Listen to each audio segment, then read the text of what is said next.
Yesterday, this 29-year-old American, Jackie Joyner, made history, winning the heptathlon, setting a new world record, and in doing so, achieved a lifelong goal to break the 7,000-point barrier.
Network Television proudly presents the 1986 Goodwill Games from Moscow and from Madrid.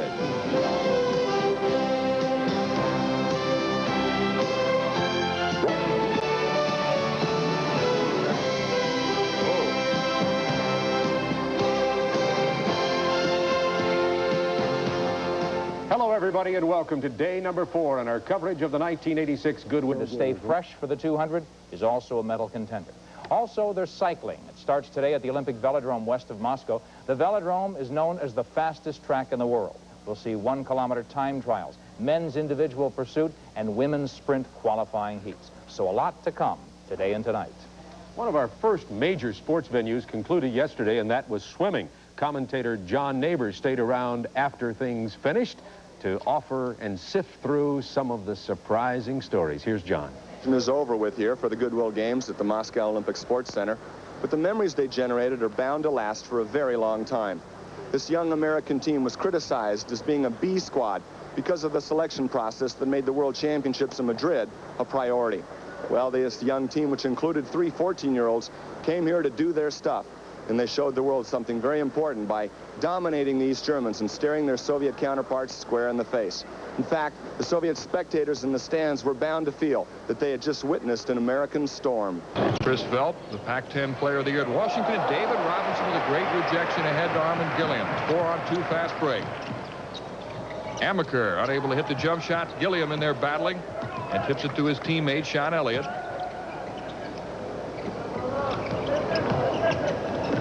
Kenny Smith and Amaker teaming up in the backcourt. They find Robinson inside, going around Benke. A nice move by David Robinson, vastly improved tonight. He's just 50 meters. Randy Givens is taking the lead now. Randy Givens out in front from the United States. She was 6th at the Olympics. Second attack, Randy Givens wins the first heat. So what they'll do is take her time, unofficial 22:64.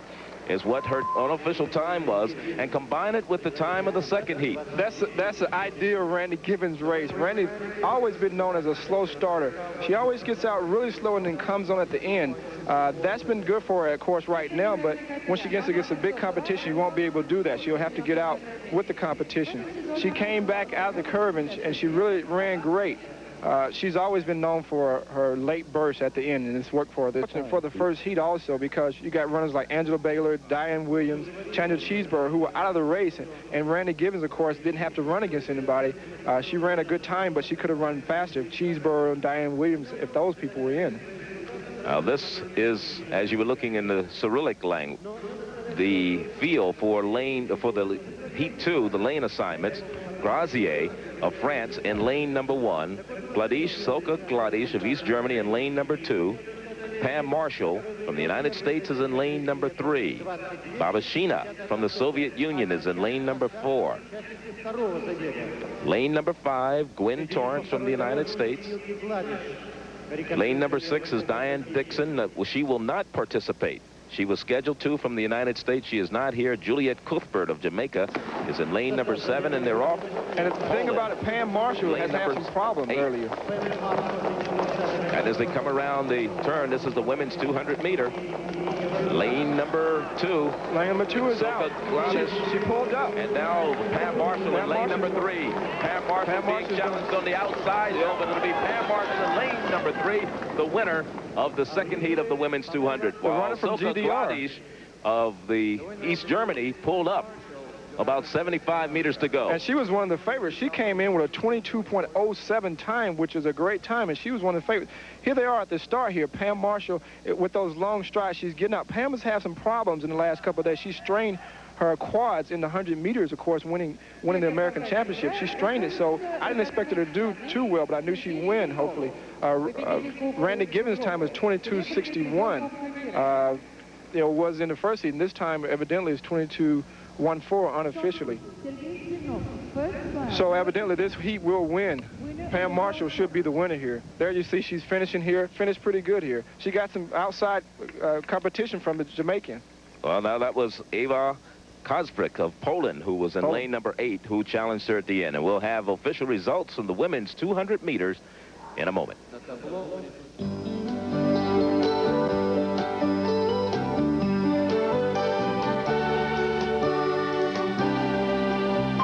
Goodwill games, and apparently a good start for the U.S. in a star-studded night of track and field. Pam Marshall of the United States, the unofficial winner of the 200 meters. We will have confirmation when we get it. We will pass it along, who officially won gold, silver, and bronze.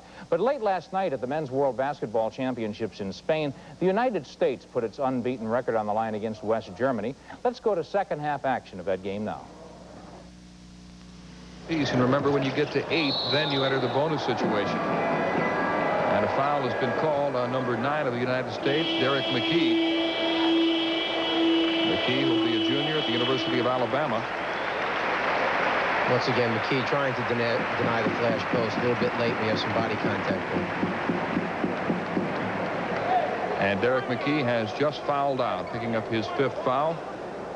It's also the 7th team foul on the United States team. You see Lute Olson, the head coach from the University of Iowa, working the sidelines.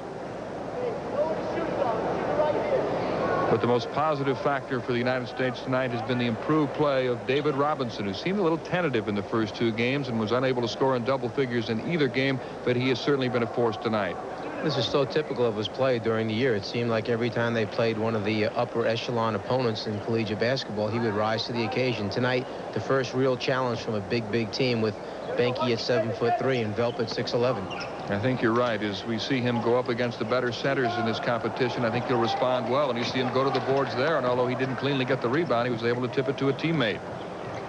Nice save by Kenny Smith.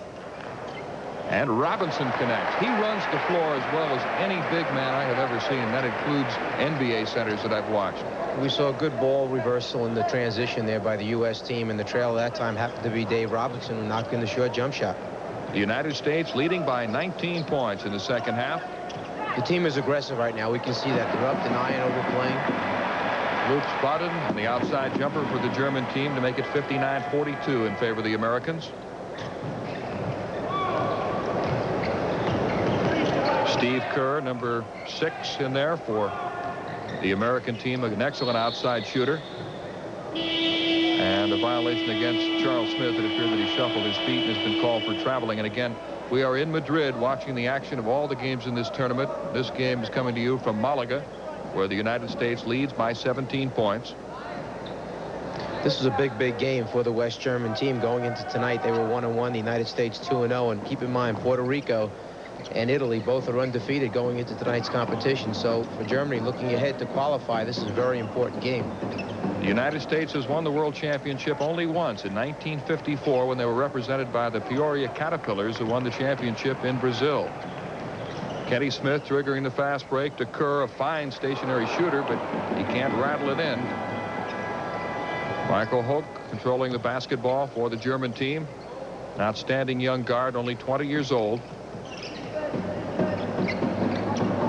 Look at the U.S. defense up, denying all the outlet passes, really making it tough to enter a pass in the half-court offense. Germans have had a very difficult time scoring in the second half. The U.S. defense has done a great job. They forced the Germans to shoot from the outside. Amaker tripped up and falls down. No foul called, but he lost the basketball. David Robinson with another rejection, doing it at both ends tonight. Boy, has he played well. This is what they've been looking for. Dave Robinson to wake up at both ends of the floor and get him going. Charles Smith on the jam. The U.S. with a 19-point lead in the second half, showing improvement with each game. And so the United States leads 61-42 in the second half. All right, we're going to break away from basketball right now because, Nick, we do have the final results in, the official results of the women's 200-meter sprint. Let's go back to Lennon Stadium and Charlie Neal. Okay, Bob, the finals in. As you see there, Pam Marshall from the United States coming in first. She wins the gold medal. 22:12 the time. Kaprzyk from Poland in second, and Barbashina from the Soviet Union finished third. Let's go back to Bob Neal at the studio. And we'll be right back to continue our coverage of the Goodwill Games of 1986. Stay with us from Moscow.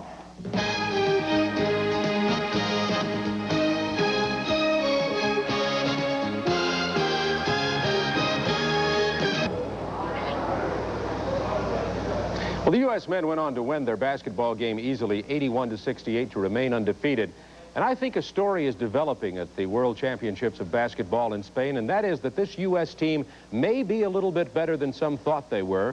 They are a young team. Certainly not all the best collegiate athletes are on the basketball team, but Kenny Smith, Charlie Smith playing very well, Tom Hammonds out of Georgia Tech, and that team is undefeated now and looks to be headed toward a confrontation with what I consider an awesome Soviet Union basketball team. Arvydas Sabonis is playing excellent basketball, and they may be headed to a confrontation down the road, but there are 24 teams and a lot of games to go. Now we're going to join live our coverage of volleyball, women's volleyball today, and an excellent contest. A very strong team from the Soviet Union and a team that's turning into a dark horse in the women's volleyball, the team from Peru. So now let's go to Leandra Riley and Ann Myers at the volleyball venue.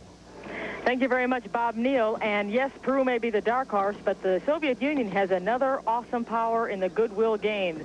You said the men's basketball team is awesome. Well, you should see the women's volleyball team. They are awesome. Isn't that right, Ann Myers? They are really strong. Not only awesome, but when they get the ball at the net, they are so big and powerful. Just watching in warm-ups, how hard they hit the ball. And they're a great blocking team. Although Peru has probably the best blocker in the world, Gabriela Perez. The Soviet Union has size, they have speed. As you take a look now at the Peruvian team, the Soviet Union has a real large team. They have a quick team, but more importantly, the Soviet Union has a very deep bench. Well, they have such an experienced team. They were third in the '85 World Cup behind China and Cuba, who are not here at the Goodwill Games. So the Soviet Union obviously is the favorite. All right, the Soviet Union against Peru, and we will be back with the start of this game. But first, we're going to take a timeout for some important messages from our sponsors.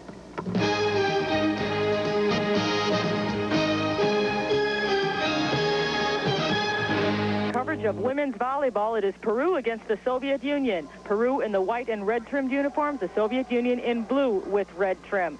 Now, both of these teams are undefeated so far in Goodwill action. They have each played once before. Both teams sport 1-0 records.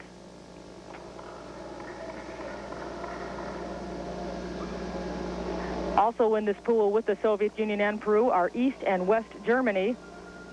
Peru defeated East Germany in their first round. The Soviet Union defeated West Germany in their first round. The best two teams from the pool will advance to the championship finals. The United States is in the other pool we call Pool B.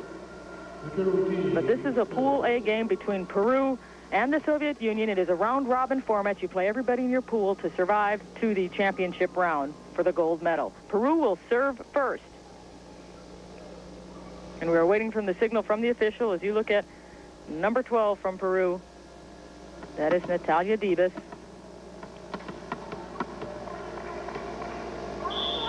And finally, the whistle has happened.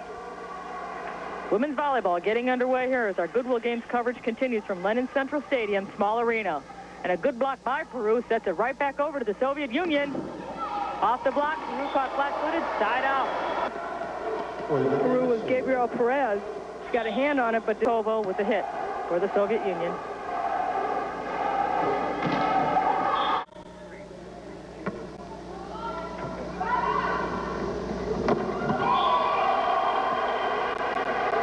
Volkova. And she was a big hitter last night against the West Germans. She really put almost everything she got her way down for a kill.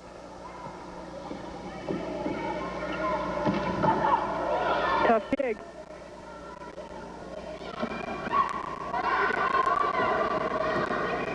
Keeping the ball in play for a free ball. Olga sends it over. Good fake. And fine setting by Rivas. Of course, good fake by Perez right here. They thought they were going up in the middle, and the Soviets could not get over it in time for the double block. Unfortunately, there's a line violation called, so that's why the Soviet Union had the opportunity to serve. That spike went out of bounds, so we have a side out, and our score is 1-1. This is Gina Toledo serving. Ace serve. Oh, that was really close to the line. That's how you like to play them. Like, let me move back here a little bit and get in position.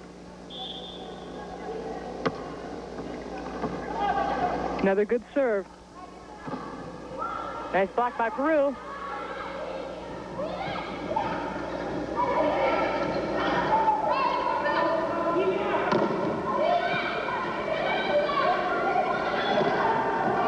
Nice one-on-one block.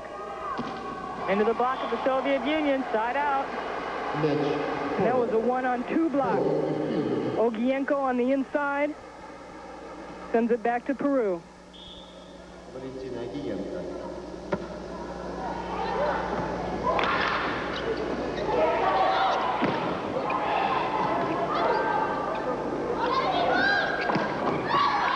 And that goes off the block. It goes back to Peru. Garcia made a nice cross-court hit. Perez with the outside set from an outside hitter, and she made a nice move going to the outside. Side out. It is 2-2.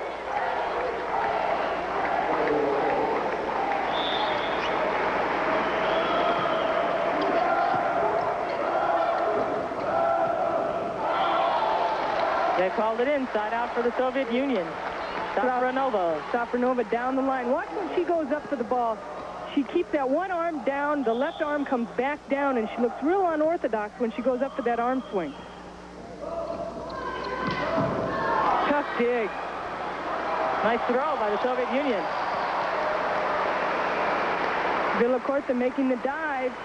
Left hand go by the Soviets. Krivoshiva is good at the net.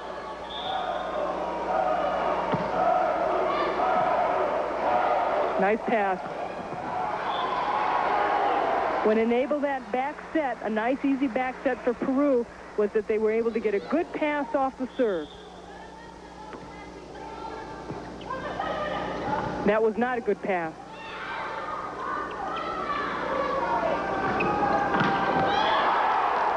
The powerful arm of Denise Garcia. Garcia, little mighty might, goes right through the double block here. Soviets not able to close it up in time. Over the block. Tough dig. The dink, it worked. Nice little dink shot by Toledo. She saw the two blockers going up on this. They had to hustle Peru to get a good set up there, and she puts a little dink shot down. A little mix-up right there. Peru takes the lead, 4-3. Tough block. Comes right back from the Soviet Union. Peru can't handle it. We'll have a side out. And that's where the Soviets are so strong. When they can get that block going, their hands were over the net to keep the ball on the side of Peru. Nina Kasilova with the serve. Good cross by Peru. There's three blockers up for the Soviet Union, but the ball went out of bounds.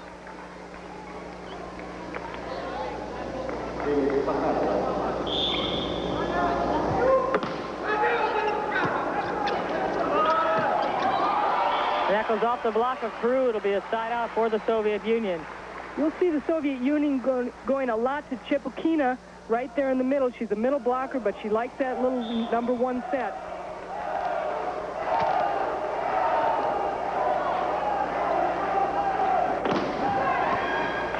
That could be a free one for the Peruvians. From behind the back hit.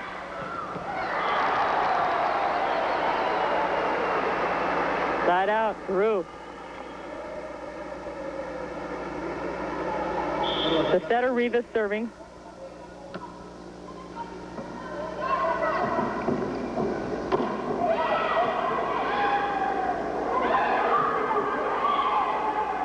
Dibas.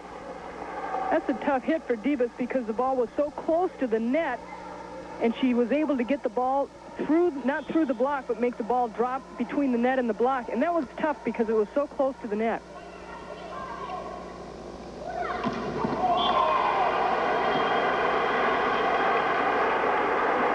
Elena Volkova coming from the back court, straight down for a kill.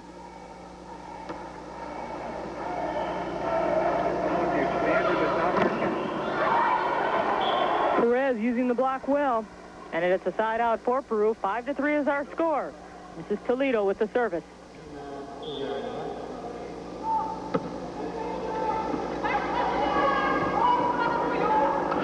Backcourt dink by the Soviet Union, but the plan backfired. Oh, it didn't go over the net. I'm sorry. For Peru. Nice little dink shot by Volkova. That's an interesting offense that they ran to bring her up to the front for a soft dink like that. You don't see too many of those. No, I don't think I have seen it in this tournament. Miss right there with Rivas and Villacorta. Volkova serving.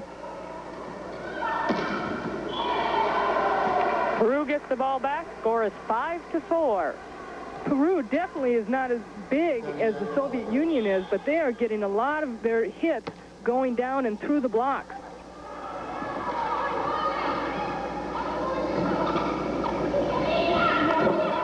Soft touch doesn't fool Peru. There's a windup. Over the block. Tough dig.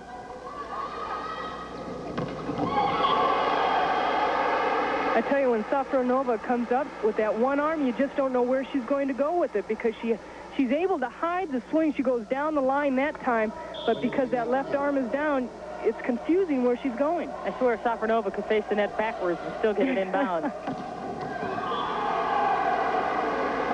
That Garcia is tough at the net.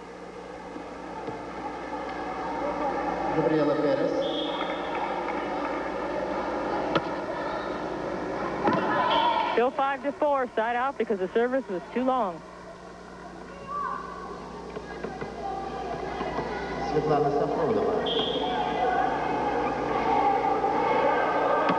We're serving 5. And that's out of bounds. Nobody on the Soviet side touched it, so this game is tied at 5. This is our first game in a best-of-5 match. Both of these teams have identical records. They are now 1-0 in the Goodwill competition. And they've played each other plenty of times, so they know what each ball club's going to do. They also know that when you put up a block like that, you're not going to get through it. Our score is 6-5. The Soviet Union is on top, so Peru is going to take a timeout to regroup. And we are going to do the same. We'll be back.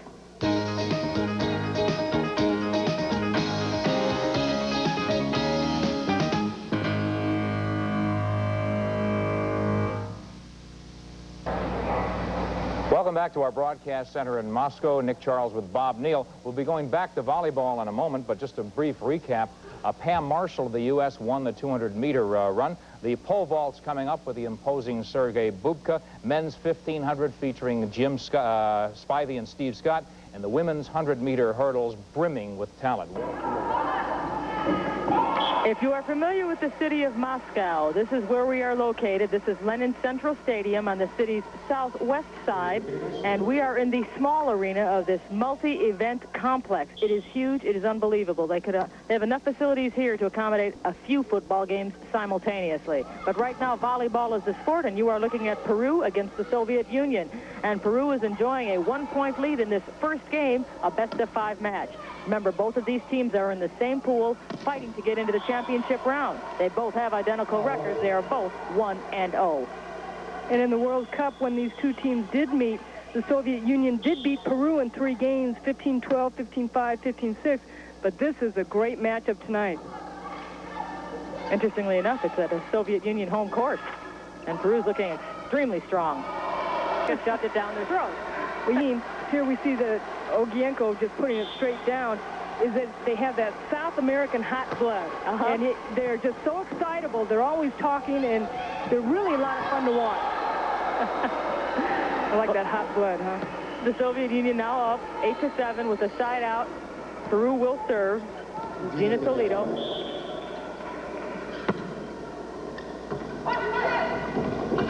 Fakes Ogienko. The dink by Safronova. And that went out of bounds, side out for the USSR. Gilo's trying to go down the line, can't quite get it.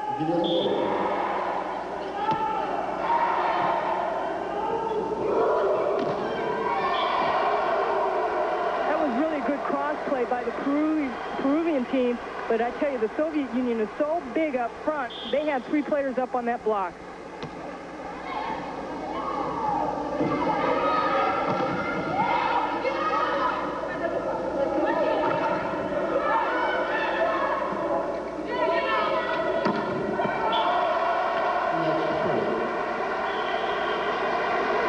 On that outside hit, hitting the back line against Peru.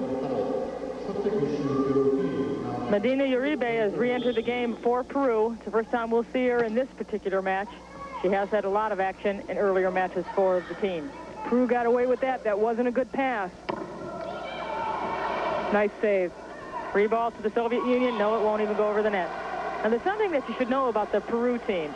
In 1983, at the Pan American Games in Caracas, Venezuela, the United States was playing Peru for the championship. The crowd was so pro-Peru, for the underdog, they roared so loud that the U.S. couldn't hear the plays. So they invented a system after that, after they lost to Peru from that roaring crowd. They invented a system of calling their plays from behind their back with the setter putting her fingers on her back. So instead of yelling a 3 or a 4 to indicate an offense, she'd put up her fingers 3 or 4 to indicate it. And that's where it all started, because of Peru and their deafening crowd. The deafening crowd is listening tonight. You see, we have a loud crowd here, and you'll hear frequently when the Soviet goes to serve that they will chant to try to distract them. Ogienko really made a great play on a kill that just went straight down. And Perez coming back with their own kill.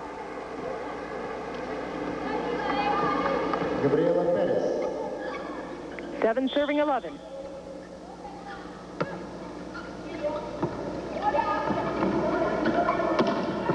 That would have been out.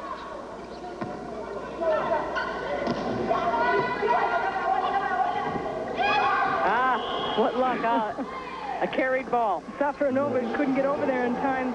Soviets got crossed up on their play right there, what you were calling, Leandra. They didn't know what was going to be called, and Safronova just couldn't get over in time. A timeout has been called. Our score, the Soviet Union 11, Peru 8.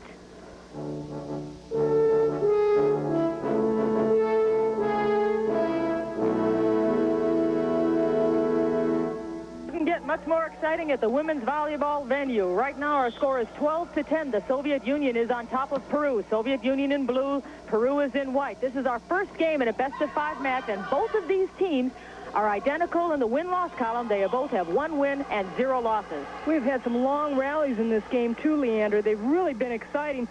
Peru has really been digging some of those kills that Soviet Union has been trying to hit and try and make some points off of, but Peru has been tough.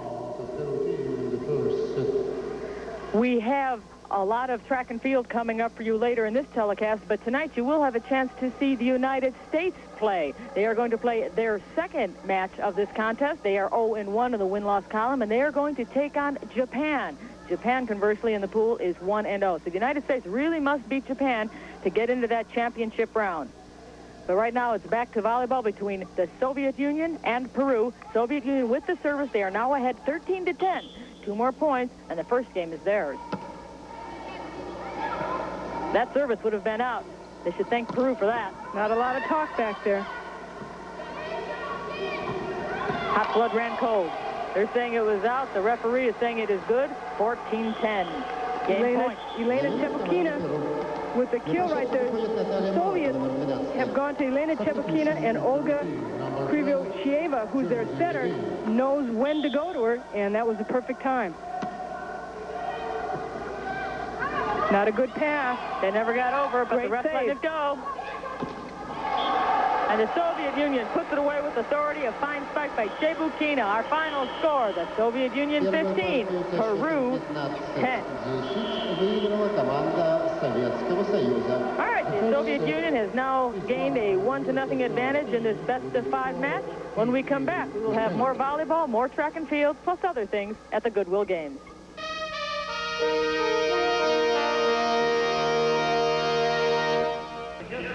Charlie Neal along with Craig Masbach here at Lennon Central Stadium. The 1,500 meter for men is in progress right now.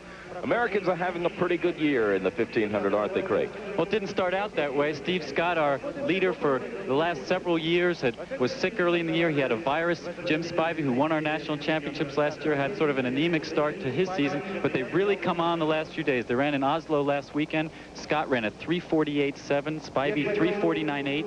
He's only the 3rd American ever to break 3:50 in the mile. 1,500 meter for men. 3 3/4 laps, 120 yards shy of 1 mile. Now they're going out a little bit slowly here, Charlie, which is sort of typical for these big races. When you get a lot of the best guys together in a meet like this where winning is the most important thing, it becomes very, very tactical. We've got 12 guys in this race, which makes it a little crowded, and it's still a little warm out here. It's a little humid. Nobody wants to be the one to go out and force pace.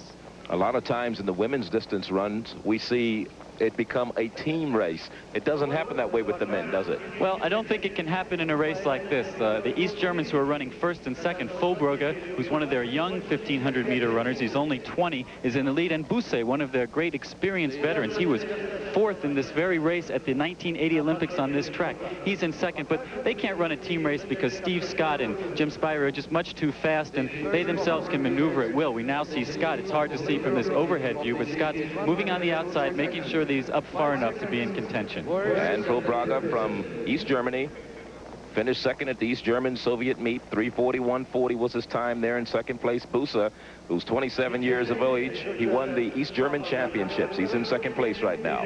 I've got to point out, Charlie, that they're running extremely slowly at this point. They're over 2 minutes at 800 meters, which is going to set it up for the real sprinters in this race. Now, one of those sprinters is Steve Scott. He ran 52 seconds for his last lap to win our 1986 championships, TAC championships. He's run more than 100 sub-4-minute miles, and he's now moving up outside. He's 5th. It's hard to see him. We see the blue jerseys leading, Fulbrugge of East Germany, and in second, Busse of East Germany. Both of those guys have good finishes, probably not the great speed of a guy like Scott or Spivey, who's now right behind Scott. We see the 2 red jerseys of the United States now back in about 5th and 6th place. And we'll be rejoining Leandra Riley in that Soviet Union-Peru volleyball match in just a moment. Now they're still on a pretty slow pace here, Charlie. As we see on the outside, Igor Lotarev of the Soviet Union, he's another one of those guys who's got a good kick. He's only 21 years old, but he was already 4th at the World Cup last year. Igor Lotarev, and they're on the last lap, 300 meters to go.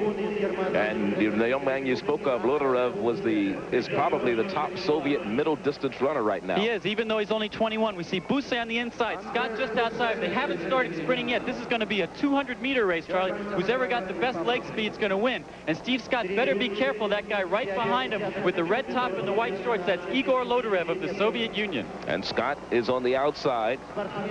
Steve Scott from the United States, 30 years of age.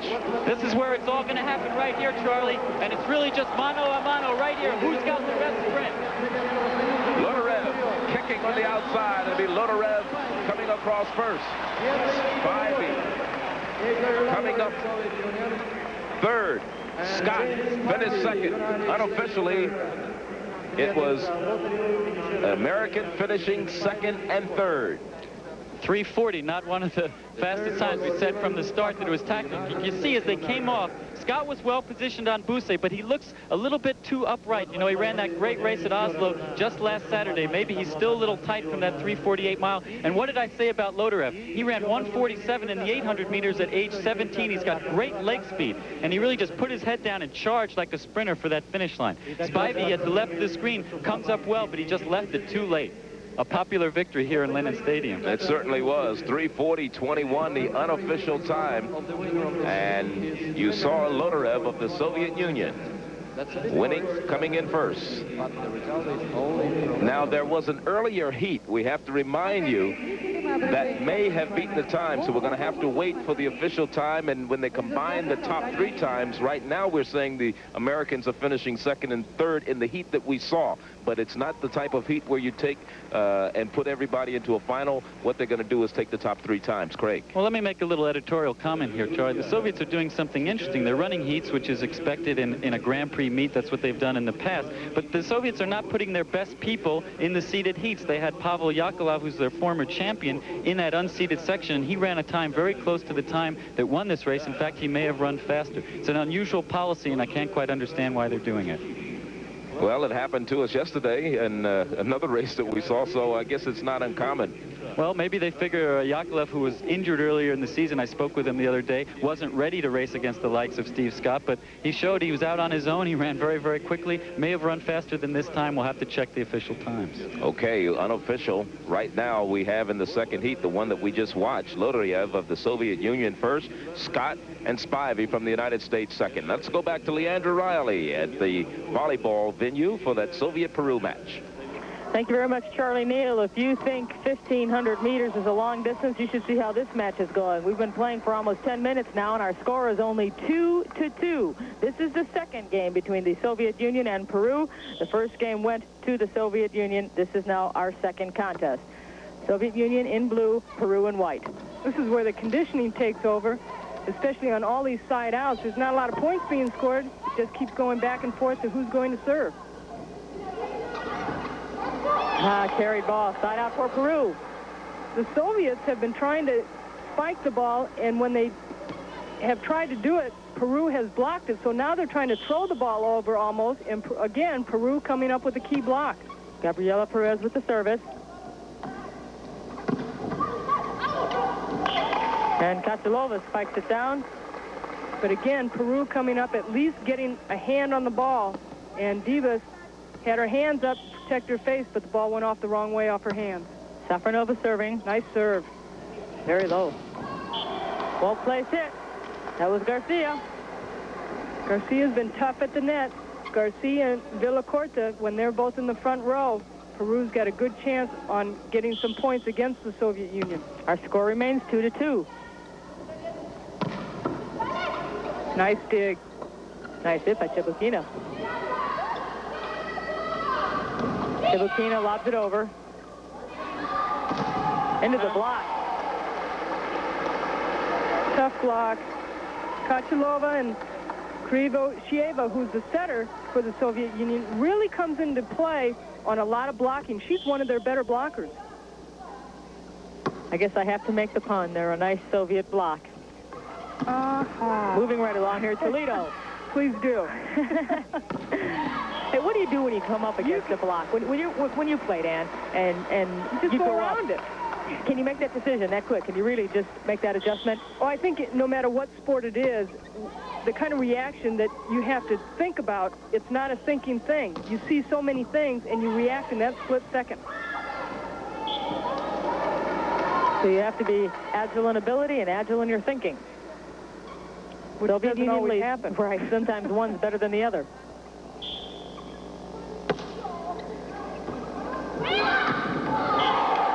One of the best sets in volleyball, the overset.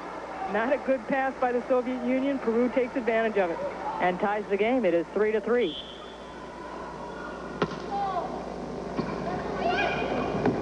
Nice short set. Vukova coming in.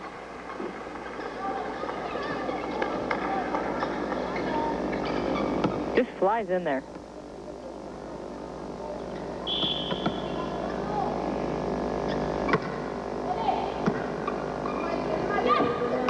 Setting behind it, Toledo, but she hits into the block. Backcourt spike. Tough up. From hitter to setter. Ogienko faking. Still alive. Good save by Perez. Pretty save. Questionable set. The spike went out of bounds. Belongs to Peru. That was a good play by the Soviets. Really, Ogienko really could not get over in time, and I guess they called it a point. Yep, they said off the block. A touch. And you can hear the Peru crowd booing that call. 4-3, USSR. And that one goes off the fingers of the Soviet Union, side out for Peru. Gina Toledo said, "I'll take it back, thank you." Mm-hmm.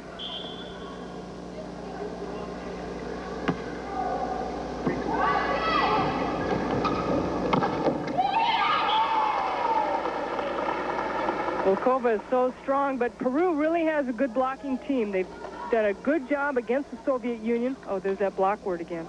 I got to watch myself around you. It's catchy.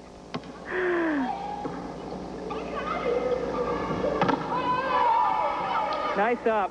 Nice save. But a nicer spike. Krivoshieva able to mix her sets up, and the Soviet Union, with her mixing her sets up, have more options to run different plays, and she can go to different hitters. Keep your eye on Krivoshieva. She will be serving for the Soviet Union, and watch how much hustle she'll have to make when she steps from behind the service line. And she only has 1 year of experience playing international ball for the Soviet Union. Not just to scramble way up and be ready to accept the next pass. In this case, it was a sloppy one. 3-1 to Peru. Nice roundhouse spike. Debo. That's where you have to put it, where they're not. 3 serving 5. Good pass. Krivoshieva, nice set, but they have to dink shove. Krivoshieva goes to Ogienko, who dinks again. And it's working. Long free ball. It's good. Go to the middle.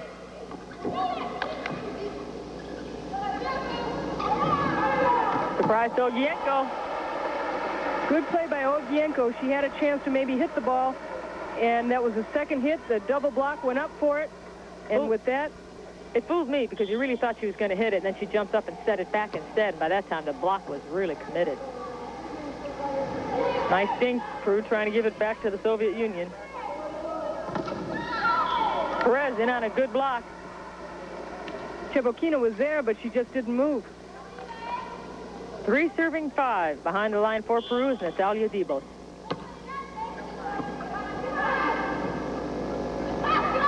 Oh, terrible set. That went outside of the antenna. There you can see the antenna by our first referee. That's an extension of the sideline, and the ball must stay on the inside of that antenna. Can't go around it. 4 serving 5. Set went backwards. It went off the block and out of bounds, side out for the Soviet Union. Good back set. Ogienko was there, and so was the Peruvian double block, but they weren't there quick enough. Ogienko serving.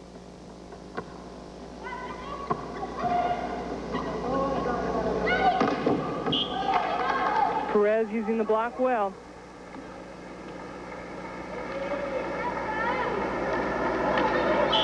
They say that she is the best blocker in the world.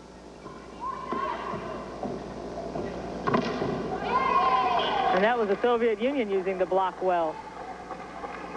Dina Kachilova. Good set. Gave her plenty of room to use the blockers. Service was too strong. It went out of bounds, side out for Peru. 4 serving 5. Cecilia Villacorte.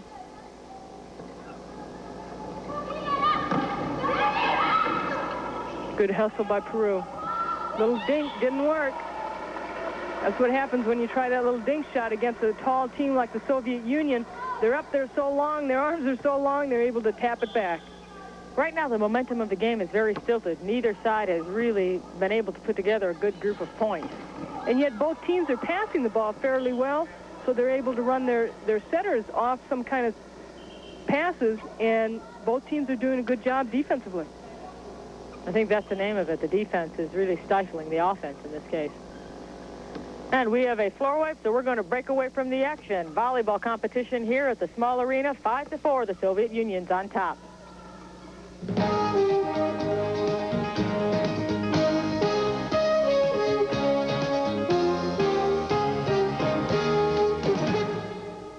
Field events, some curveballs have been thrown by track officials, Soviet track officials, and something we're trying to sort out exactly. As you may have noticed if you watched yesterday, as you may have noticed when you watched Charlie Neal and Craig Masbach a minute ago, there are heats or separate races being run in some of the finals. These are all final events for the most part at the Goodwill Games. The track and field are all finals. However, we're finding a little bit of a problem in who's supposed to be in which heat. For instance, if there are two races, the Soviet track officials had agreed that the very best racers in the world would be in one heat. Some of the others, additional racers who did not have times that good, would be in another heat. But what's happening, Nick Charles, is that we're finding that the best Soviet racers are sometimes in the slower heat. We're trying to straighten out exactly what it is. For instance, we still don't have the final results of the 1,500 meter. Right. I don't think we have any qualms with the fact that more countries than expected, than previously expected, showed up for the Goodwill Games, thus creating a need to split the field into heats. We just can't have one final. There are just too many runners in many events. No problem there. But again, Soviet meet officials assured us that if it were split, there would be one very strong race where the medalists would come out of, and then one very weak one. That has not been the case, so things are very vague at this stage. Well, Charlie Neal, Craig Masbach, and our researchers who are on the site at Lennon Stadium are trying to sort all this information out. They'll get it to us. We'll get it to you in just a few moments. But right now, we have an excellent volleyball game going on at Druzhba near Lennon Stadium. Let's go back to Leandra Riley and Ann Myers. Excellent is an understatement, Bob Neal. A very stubborn squad from Peru refuses to give in to the Soviet Union. The USSR took game number 1, 15-10. They lead in game number 2, 8-5. But Peru just is not giving up. They keep just digging everything that the Soviets throw at them. Triple block from the Soviet Union. And now it is 9-5. We had seen one series where the Soviets had blocked like 5 spikes in a row from the Peruvian team, but Peru was able to keep it going, digging it back up. Nice serve. That's the best place to serve when you have the defense so far back against the baseline and you can drop it in and they have to dive forward. You know a bad pass is coming off of it. 10-5 is our score. The Soviet Union is on top. And what do you think the Peruvian coach is telling his squad? Well, one thing, they have to move on those serves. There's two kinds of serves, a floater or a spin serve. And sometimes you expect the ball to do something and you get caught standing watching it. I think Peru is, again, defensively doing a good job against the Soviet Union, and they're passing the ball well, and they're able to run their plays. Just keep doing what they're doing. Interestingly enough, the Peruvian team is coached by a man from Korea, Manbak Park. And the Oriental finesse on the game of volleyball is very obvious in the Peru style. They're very strong on defense. They try to keep everything from hitting the ground, and that's a very Oriental flavor to the game. Well, when you have a defensive backcourt like that, yes. But also, again, when I had mentioned earlier that the South American, you know, hot blood, they're so excitable. But you see that in the Asians, too, as far as they're constantly talking out on the court. And also you will see that with the South American team. And that was good, so it is a side out for Peru. And Perez can't believe it. Oh, wait, they called it out. They said it was out of bounds. Well, I couldn't see from that replay, but oh well, on we go, 11-5. That time, they're saying it was off the block, so it doesn't matter if it was in or out. Side out for Peru. She was saying, are you sure that one was out? Peru will serve down by 6 in game number 2. Agienko. And into a double block goes Garcia, and they shove it right back at her. Salcevic and Ogienko right there for the block. They're so big up there, sometimes you're just like, what do I do? Where do I go?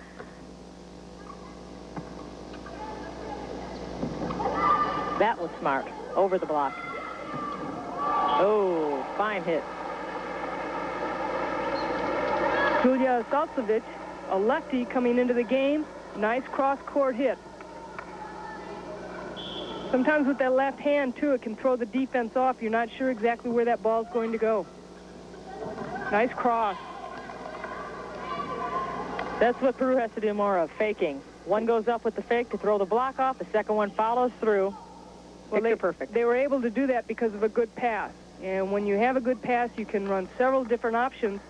And Peru not as strong in the middle, but you need a middle game to run those crosses and also to run the outside hits. And that time they were able to run the cross and fake the Soviets out of that double block.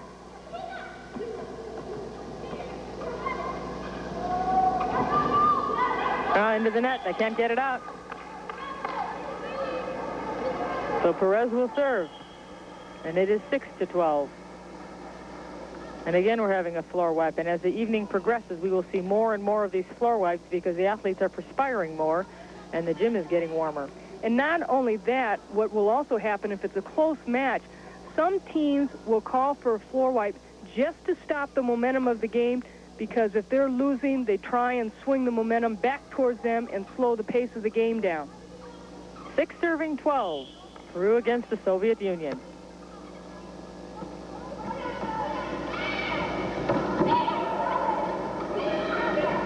Backcourt spike. Down the line. That was Salchenko again. Well, they sure like going to her on that right side with that left arm swing. All right, 12-6 is our score, but right now let's go back to track and field competition and Charlie Neal. Okay, thank you very much, Leandra Riley. We'll be back to your exciting volleyball match in just a moment. Again, we were trying to explain to you what was happening in the men's 1,500 meters. It was set into two different sections. And this is the first section of the two heats, as they call it here. And some of the favorites in there has got to be Pavel Yakovlev. Also, Sergei Lappitin is in there from the Soviet Union. And Dr. Walker, who's also joined us right now, we talked about the problems that we've had. They had promised that they were not going to do it the way they've done it, and so far it hasn't worked out the way they said. They were going to put the lesser people in the first heat and the stronger people in the second heat. What is happening? Well, Charlie, in defense of the Grand Prix situation, they've got to keep 4 participants who have met the qualifying standard in every section for it to count as a Grand Prix. But the problem here is that they have sort of loaded the weaker heats with Soviet Union runners, which gives them an advantage of running free of any contact. They can run their own pace. They can avoid the tactical race, which often happens when a large group of super athletes of an event are running together. And when you're not running your own pace and running what you normally can, then you tend to run better time. And so therefore you're getting some of the faster times in what is supposed to be the weaker heats. Well, I think additionally, Charlie, that one of the problems here is that this is not the typical Grand Prix kind of meet. A typical Grand Prix meet would be the Oslo meet of last Saturday night, where the very best milers in the world got together in one race. They ran 3:48, 3:48, 3:49 in the mile, some of the fastest 10 times ever run in that event. And then there was a B heat with guys, developing guys, young guys, guys who hadn't been to international competitions. They ran 3:39 for 1,500 meters, which is more like a 3:58 mile, some 10 seconds slower than that previous race had run. Here what we see is the Soviets, 2 of the better Soviets, who were placed in this heat inexplicably, can't really understand why they put them into this B heat of the 1,500 meters. And you've seen throughout this race, the lead has changed back and forth between them. The fellow from Junga from Zimbabwe just happened to be right along to help him out a little bit, but they kept the pace rolling. They kept moving the whole way, and as they wanted to get a good test of time. What happened was when we got to the second race, the Goodwill Games being a Grand Prix meet plus the Goodwill Games, the guys ran a tactical race. Buse, Olympic 4th place finisher. Scott, one of the leading runners in the world. Spivey also. They played games with each other, ended up running what appears to be a slower time than was run in the first heat. What we want to do is remind our viewers that what you're seeing now is the first heat that was run earlier. We already showed you live the second heat, which was won by Igor Lazarev of the Soviet Union with a time of 3:40.18. Steve Scott of the United States finished second with a 3:40.31, with Jim Spivey of the United States finishing third, 3:40.41. This is a tape of the first heat that you're looking at right now. And what they did, Charlie, was, as I said, they went out quickly. They kept the pace moving the whole way. Yakovlev, who's in the lead, has run 3:36 in this event, and he's very, very good. He's going for a good time, as Dr. Walker said. Well, I think the other thing here, Craig, you have to understand that I quite agree with you that they ought not to be juggling the race like this. But I also have serious problems with the slow pace that the guys were taking when they're much more capable of running times in excess of the, or faster than the original first heat. But you're right, it's really not typically Grand Prix where you have everybody that is capable of running. And you see this runner here out by himself, all free of any contact, running his own pace. Well, as he comes into the finish ahead, I can agree with you to one point. One thing is when you put that USA uniform on, you're running against the Soviet Union. Number one objective is to win. Time is only secondary. And that's Pavel Yakovlev of the Soviet Union. And he finished with a time of 3:39.96, and I guess this is where the discrepancy comes in, because now we have the final results in, and look who wins, who came out of the first heat. This was supposed to be the weaker heat, with Lordayev of the Soviet Union 3:40.18 finishing with the silver medal, and Steve Scott of the United States finishing third. We'll be back. Well, let's go back to the studio with Bob Neal and Nick Charles. Thank you, Charlie. And Nick and I will be back to talk more about the 1500 meter and the country over the heats and the seedings at these races when we return right after this.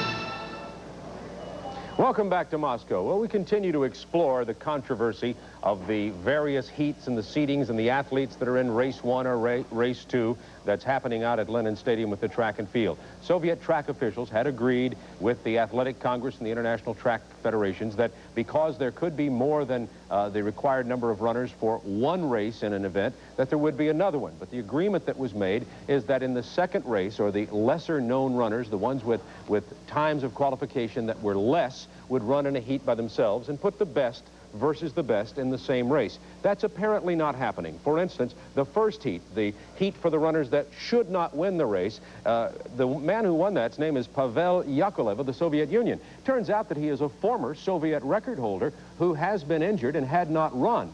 He got out in front, ran ahead at his own pace, no bumping, no running, as you heard Dr. Roy Walker said. Then in the second heat, it was a slower paced heat. Another Soviet runner did win that one, however. Somewhat controversial. We're looking into it, and we're going to be bringing to our studios a little bit later. We're in the process of doing that now. Olin Castle, the Executive Director of the Athletic Congress, Dr. Roy Walker, the President of TAC, will be joining us to discuss that and look into it, and whether or not there are improprieties. We are not saying that. We are saying that there are some serious questions to be raised about that, and it makes it very difficult for us to cover it and to show you a clear-cut winner in a race. We're trying to do the best job we can of that, and we'll keep working on it and keep you updated on it.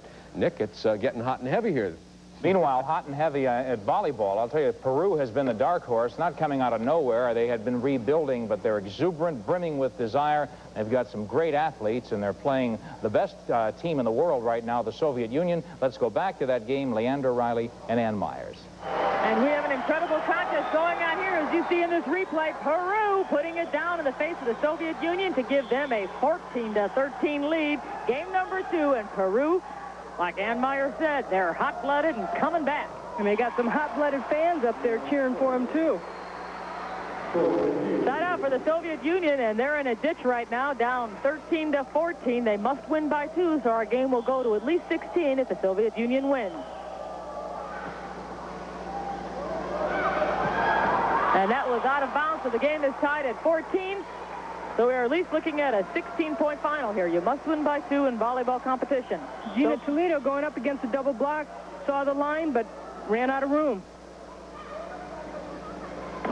Soviet Union took game number 1. This is our second game of the match. Toledo goes up against the block. Point Soviet Union, 15-14. That time Gina Toledo sees the double block, and she does have the line and tries and goes cross-court right into the block. Coming in the game is Gabriela Perez. That is for Peru. 15-14 game point for the USSR. Oh, miscommunication here. Look over free. And that was good. Lucky break for the Soviets, or for the Peruvian athlete. That was Gina Toledo. The last two times the Soviets went up against Toledo, they blocked her that time because the ball was off the net. They had a down set, and she got it in the court. Blocked by Peru. We're tied again at 15. This game's going to go to at least 17. And Toledo comes up with that block. Double block for the Peruvians. Soviets hit right into it.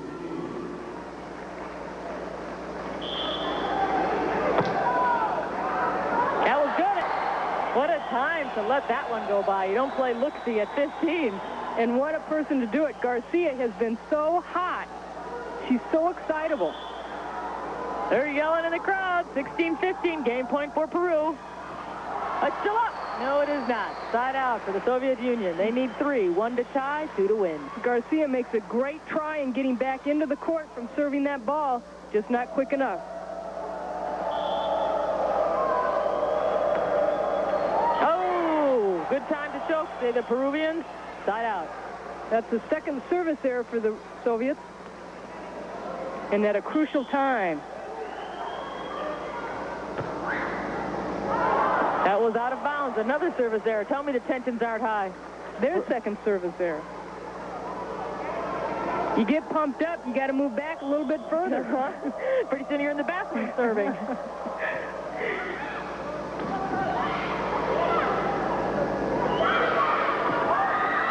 Side out for Peru. Game point again. They're ahead 16-15. Gina Toledo will serve.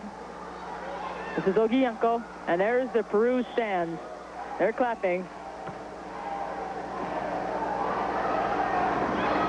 Kvashieva does the set behind. It is out of bounds, and that is being called good. Side out Soviet Union. Here's a replay. Good back set here. No blockers up. Good fake. And Volkova keeps it in. They call it on the line. 15 serving 16. Sloppy setting. Perez. Hey, I think it's a sloppy set for the rest of the night. Every time they do that, they get a point or a side out. And no matter where they pass the ball, they get a good setup. But Perez she really snapped her wrist well in order to keep that ball in with that spin. Game point for Peru. Nice dink.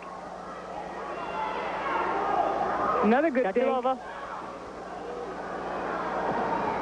With power and authority, Peru wins game number 2. Our final score, 17-15. And this match is even, 1 game apiece. We'll be back with more volleyball, track and field, and other events as our coverage of the Goodwill Games continues from Moscow in the Soviet Union.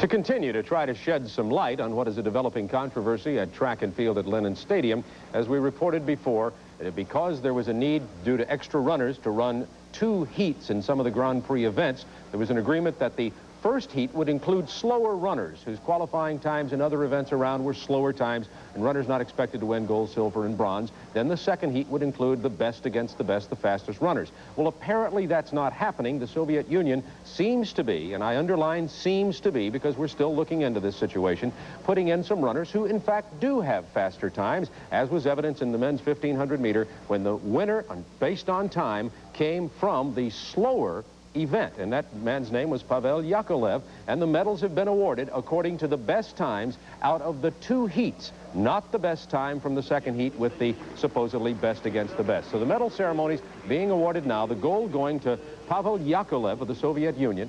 Awarded for the first place in... Olin Castle in the green jacket, by the way, is awarding the medals. Olin Castle, Executive Director of the Athletic Congress. He's involved in discussing this in the meetings that have been held and in the agreement that we think was reached about the first slower runners and the first heat slower runners, second heat world-class runners.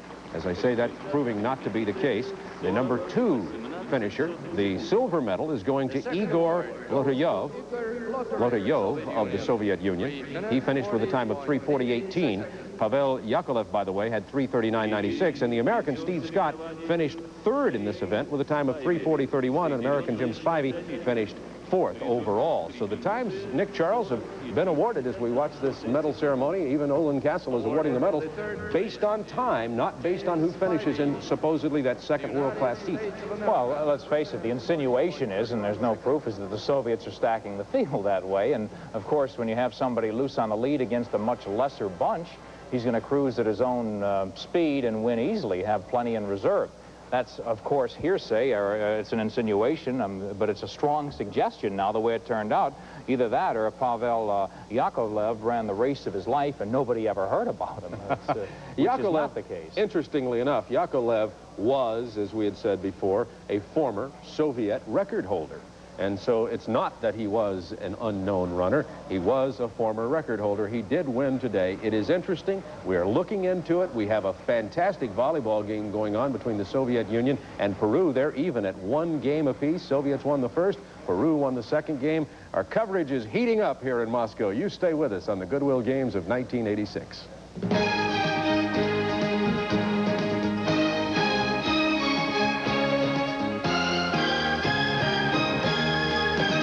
To Moscow, the Goodwill Games, where we have lacked neither competition nor controversy this week. It's going on right now in track and field. We will enlighten you as the situation develops and certainly have some answers. The men's 1,500 meter in question, certainly. But right now, volleyball, Peru against the powerful Soviet Union. Soviet Union took the first game. Peru roared back 17-15 to even the match. This is best 3 out of 5. They're in the third game now. And let's pick up the action with Leandra Riley and Ann Myers. Thank you, Nick Charles. You said competition and controversy. You guys handle the controversy. We've got good competition here because Peru leads the Soviet Union in our game, the third game, 4-1. Soviet Union in the blue uniforms, in the white is Peru. Peru has been scrappy in all the games, and a great block by the best blocker in the world, Gabriela Perez. A one-on-one situation right back in the face of the Soviet Union. Toledo serving for Peru. Bad pass by the Soviet Union, gives it back free. Villacorte goes into the block. And the Soviet Union can't handle it. It is now 6-1 Peru. And Villacorte, being left-handed, being on that right side, kind of throws the blockers off. Not sure where she's going to hit the ball. Bad pass. They can't handle Toledo's serve. Now, that's the third time they've made a bad pass off of her service. So it is 7-1, and the Soviet Union has decided, Vladimir Patkin, the head coach, has decided, I better stop the Peru Express before it gets out of hand because the score is 7-1. Peru is on top. What Peru is doing very well against the Soviet Union, I think one of the reasons they're having trouble is that they are blocking the Soviet Union and digging everything that they're throwing at them. The Soviet Union is very frustrated right now. And there's a couple players, Chepukina, when she gets a good set, she's able to put it away. And Volkova, she also is putting it away, but they're having a lot of trouble against this scrappy Peruvian team. 7-1 is our score in game number 3. Both these teams are even right now in the win-loss column. They both have won once. Volkova from the back row, looking for a touch. Ball going out of bounds, not getting the call. Tough serve. Oh, an overset. Natalia Diva's licking her chops for that one. And you can tell she gets up. She's got some springs in her. When she walked right past Perez, you knew she wasn't that tall. Substitution for the Soviet Union. Coming in is Stalochek. Double substitution. Now entering the game is number 4, Kundaleva. So we have Kundaleva and Stalochek.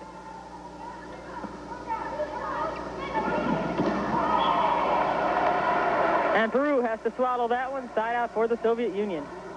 A good pass, enabling a good set, and Safronova going right through the block. Peru not able to close it up. Into the net. Side out for Peru. That's a break. 9 serving 1. And my, how the tide has turned. The Soviet Union won the first game 15-10. Peru took the second one 17-15. And now they're up 9-1 in the third. Perez, a key block right there. She had a little help from Villacorte. Now they're saying the ball was out of bounds. She thought it was on the line. And the Soviet Union come away with the ball on their side. We have a whistle, little quick serve.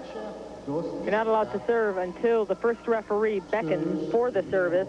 This is Joseph Ehrman, our first referee, and there's no arguing with him.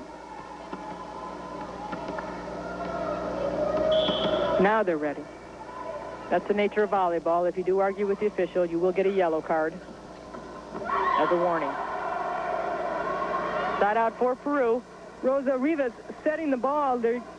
We missed a little bit of it, but Rivas, when she set the ball, went to Villacorta, the lefty, and they're not used to her being in the middle. Safronova almost with the throw, but you can get away with that in international ball. Nice save up here, and just throws it right down.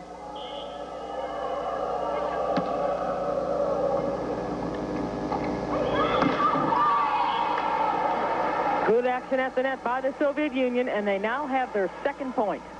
There's not anywhere she could go with that ball except right into the block.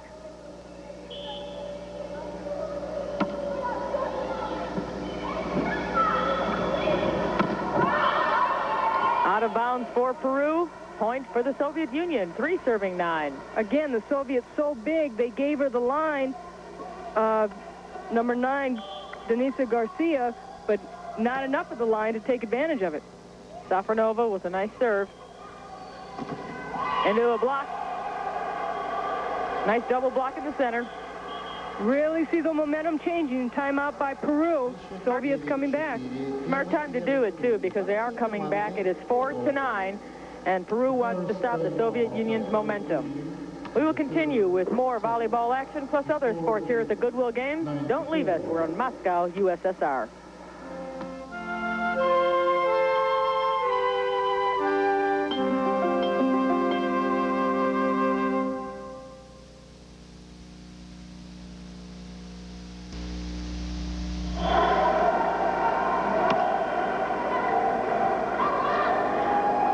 Volleyball competition continues here at Lenin Central Stadium, smaller arena. Our score is 9-6. Peru is on top. Make that 9-7. Peru is on top with this fine hit by the Soviet Union that Peru cannot handle. Svetlana Safronova still serving. Substitution into routine. Number 6 joins in the game. Momentum has really switched to the Soviet Union side. The Peruvians had a 9-1.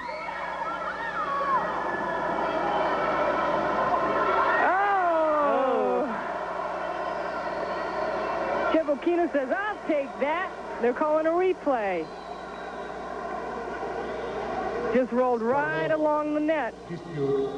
And the gesture, both thumbs up, means no point is awarded, no side out is awarded. We're going to replay it because there was a double violation that occurred simultaneously.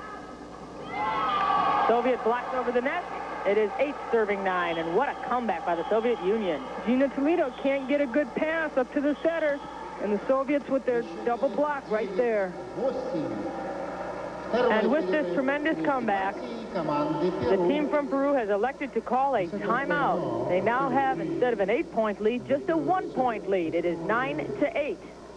And we have women's volleyball continuing on our night coverage of the Goodwill Games. We have Japan against the USA. And, of course, right now going on in track and field is a little bit of controversy about how they are seeding the runners with slow heats and fast heats and just how everybody's stacking up and whether or not they're following the rules, because we've had a couple of surprise finishes in those slower heats. But this is the volleyball competition between the Soviet Union and Peru. You are looking at the Soviet team in the blue and red jerseys. Safronova still serving. She's consistent. Into the block, still alive. Shove dink, I think it was too far. It was out of bounds. This game is tied, 9-all. Garcia made a nice move to go to the back row because the defense was up. They had no chance, but she put a little bit too much on it.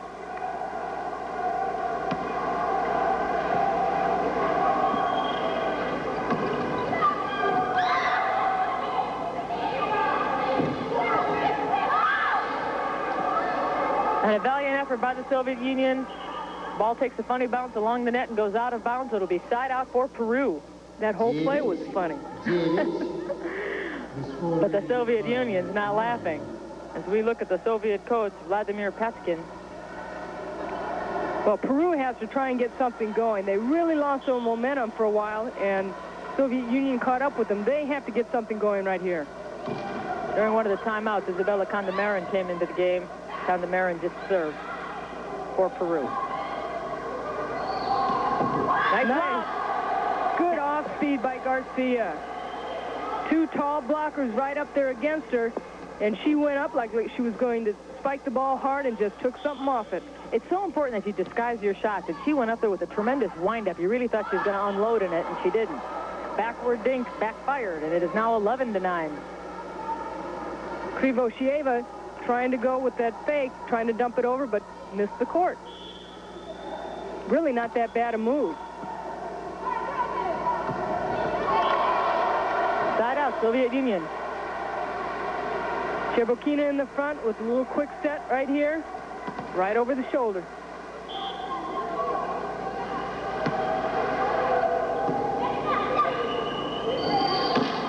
Tough block. Tougher block. That was a tough block, too. What happened on that, Peru, on that first block, they were able to bump the ball back up. The second time, nobody got there defensively, and that's what they've been doing really well against the block.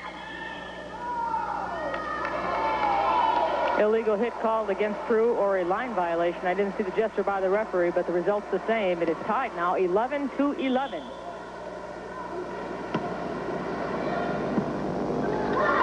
That went over on the pass, and what a surprise for everyone. Just looked there and said, hello. Sevy then trots around getting congratulations for a miscue that turned out to be a side out. They don't ask how, as long as they get it.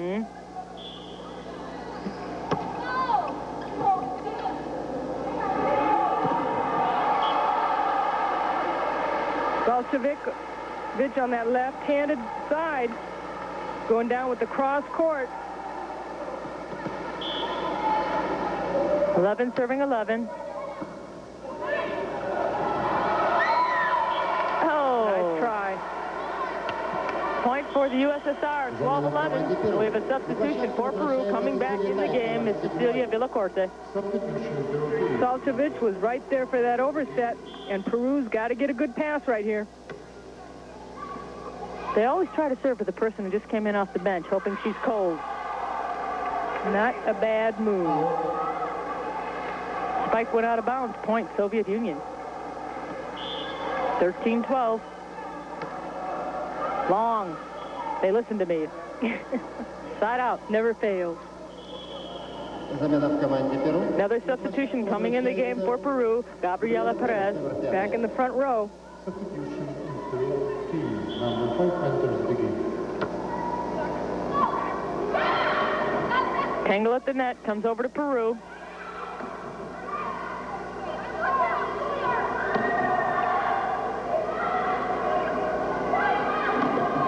Good block by the Soviet Union. Peru gives it back. It's still alive. Oh! Unfortunate bounces off the net. That was a great rally. Elena Kundaleva right there. No block. Perez is not able to get over there in time. 13 serving 11.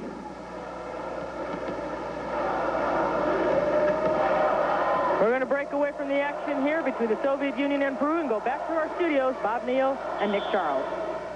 Realize that's a very exciting 13-11 game. We'll keep you posted on it, be going back for more volleyball action. But we've been talking about the controversy that has developed in track and field, particularly in the 1,500 meter, and the seeding of the events.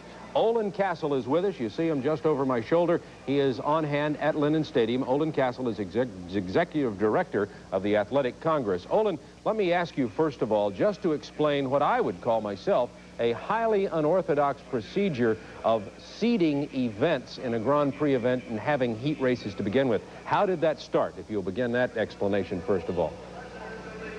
Well, there has been other events that have been conducted in the Grand Prix, and they've been conducted in the same manner. It's just that the seeding here seems to be a little bit different.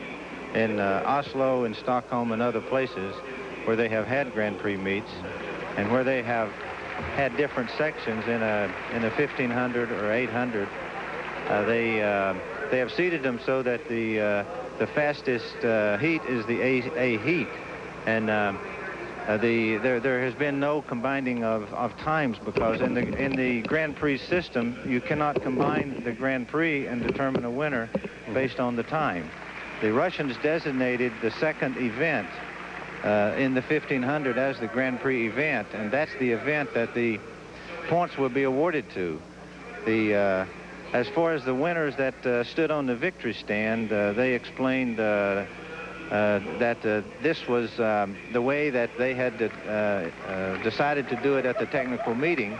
Even though the Grand Prix points would go to the people that were in the Grand Prix race, that they would combine the times for the winners in the 1500 Goodwill Games event. Okay, Olga, let me see if I've got this straight then. We have a B heat of slower runners, an A heat of faster runners, and what the Soviets have explained to you and the way this is set up is, along with the Grand Prix understanding, is that the fast heat, the heat that is the Grand Prix event, is where the points are awarded for the Grand Prix. But in terms of awarding medals here at the Goodwill Games, someone has decided and/or agreed that a combination of times would determine first, second, and third. Do I basically have that accurate? That's the way the Russians explained it to me. They said that they had explained it that way at the technical meeting, which I did not attend. But it's highly unusual to, especially in an event as long as the 1500 meters, to base the winning performance on the time between two heats, especially when there are such long races and the tactics enter the type of race that you run. Olin, I understand Dr. Leroy Walker, the president of the Athletic Congress, is there with you. I'd like to ask him his opinion of what's going on with track and field, and specifically this 1500-meter situation. Well, Bob, I think one of the problems is that the seeding did create a problem as far as how they would determine the medals and how they would determine the final point system. But from a coaching standpoint, I think I always have problems with tactical races when individuals have trained so diligently and for so long to run at a given pace. And when you slow it up in order to run tactics with other competitors in the race, you play into the hands of the individuals with a great sprint effort. And this has happened in two races where the alleged weaker heat has been set up, where the individual, as you noted, got out, ran his own pace, ran his own time, set it up according to free contacts with anybody else on the track. Okay, Dr. Walker, excuse me a second. Let me interrupt to just ask another question here. Do you know, do either you or Olin know, why the Soviet runner who eventually won, as I understand, was switched late, Pavel Yakovlev, why would he have been switched about a half hour before the race, and is that orthodox? Well, no, it's quite unorthodox. I think we can't defend that, and we shouldn't, and I don't understand what the Soviet Union is doing in terms of juggling and entering people at the last minute, which they did the first 2 days of the Goodwill Games. That is, Bob, quite unusual. But the other side of it is the individuals get caught up in the fact that they're running a tactical race with a much larger field when the other individuals are out to run free of contact and run their own pace. But there can be no justification of the switches that they're doing. Okay, let me ask you this. Is it unorthodox, or is it something that's not accepted in track? For instance, take another sport like baseball. Managers shift players around, switch hitters and pitchers, and that's okay because they're trying to toy with the other team's strategy. But in this event, and in a Grand Prix event, is it actually something that we think is illegitimate, or is it simply a curveball? Olin Castle? Well, I don't know when the switch was made, and I don't, the list that I originally saw, they only had one heat. I didn't see the two heats, and I don't know who was switched and when the switch was made. I'm not aware of that. It is a bit unusual in a Grand Prix event to have people go out and run free, especially if you're going to have a pace setter, and in most Grand Prix events you do have a pace setter.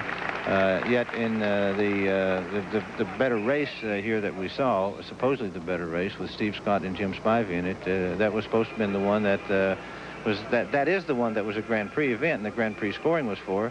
It just happened to be slower than the first race. Bob, if I can add just one point please. here. I think the thing that makes the whole setting questionable is that a quality meet like this, you should have declarations not less than an hour before.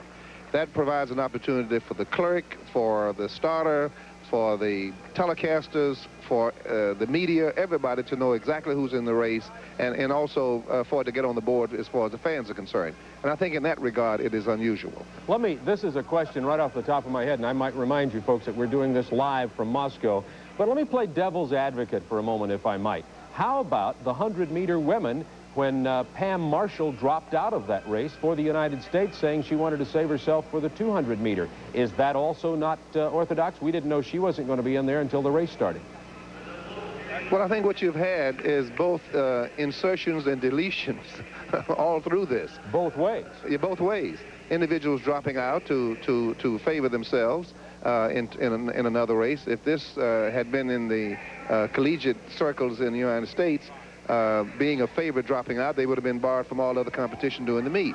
But here in international competitions, where they are doing this thing sort of on an ad hoc basis and up and down the scale, individuals are both being dropped and being added to the dismay of both spectators and the media, and I'm sure to the telecasters. Yeah, but Bob, I should point out that the 100 meters for women is not a Grand Prix event this year, and Pam is interested in being in the finals of the Grand Prix. The 200 meters is a Grand Prix, so that's understandable. I'm not sure when the change was made. I'm sure our coaches and officials made the change at the time they were supposed to.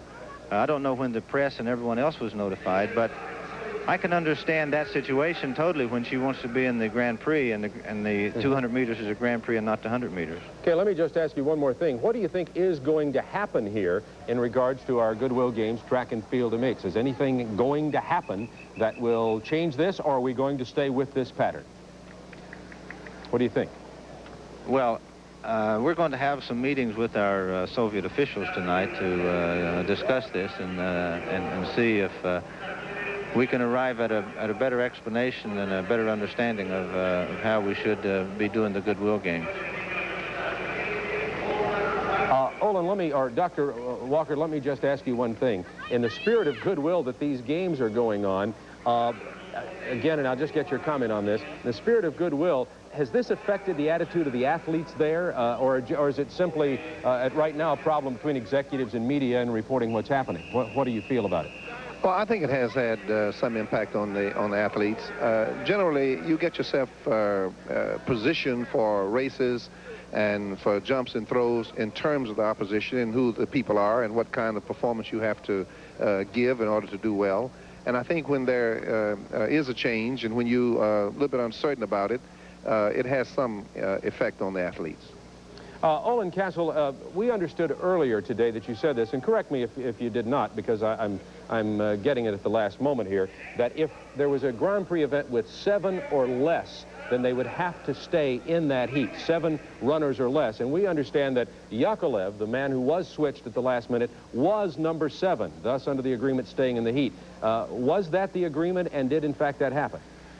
No, as long as they had 4 qualified people in that race that they designated the Grand Prix race, the 1500, for the 1500, Yakovlev didn't have to stay in that race. It would still score points if they had 4 qualified athletes in it. I understand. Gentlemen, these are tough questions, and we appreciate both of you sharing them with us directly with our viewers around the world for the Goodwill Games. We're going to report the story here, the good news, the bad news, all the news, as best we can as we continue with our coverage of the Goodwill Games of 1986.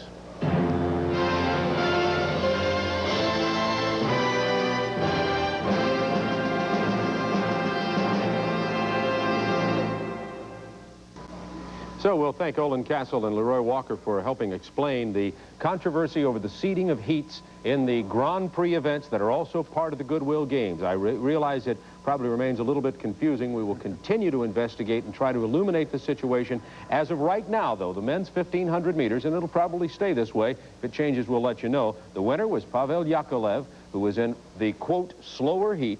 Number 2 was Igor Lotoyov, who was in the faster heat. Number 3 was Steve Scott of the USA. Well, Nick, I'll leave this in your hands to really clarify. Thanks a lot. I'm going to take a little break, and I'll be back later this evening. Great. I think the essential question, was the guy who won the gold medal a second-class runner? If so, what was he doing in the second heat? Exactly. Well, we'll find out, we hope. Meanwhile, we've got volleyball going, an exciting match. Peru and the Soviet Union. Let's go back for the call and Leandra Riley. Nick?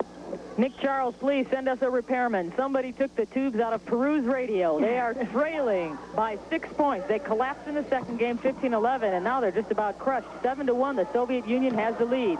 If the Soviet Union wins this game, they win the match.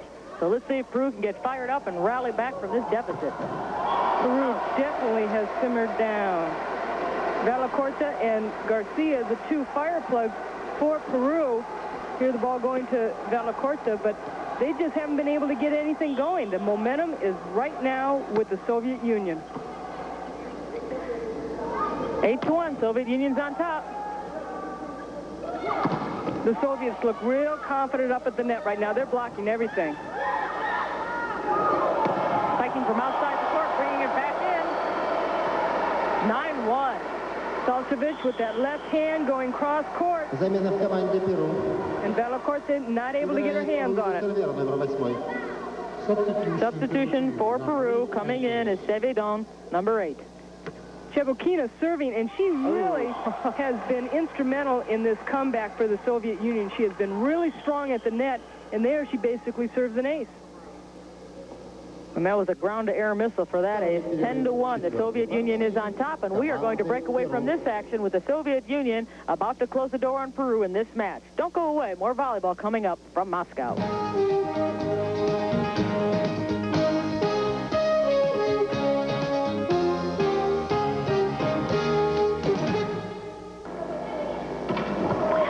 I have a saying in volleyball that the game isn't over until they make you shake hands. Well, the Soviet Union is drying their palms. They're ahead of Peru 11-1. It is a side out for the Soviet Union, and it could very well become 12-1 very shortly. Peru still staying alive, trying very hard to get back in this game, but it is simply not happening. Peru hustling after every ball, but it seems like they're a little bit fatigued out there, not getting to the ones that they were and digging those kind of balls.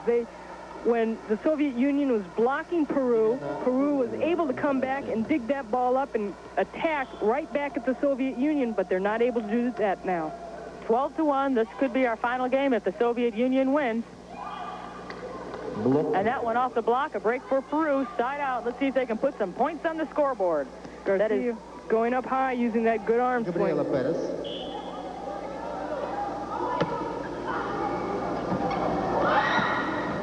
Bad pass, but the Soviet Union's making something out of it.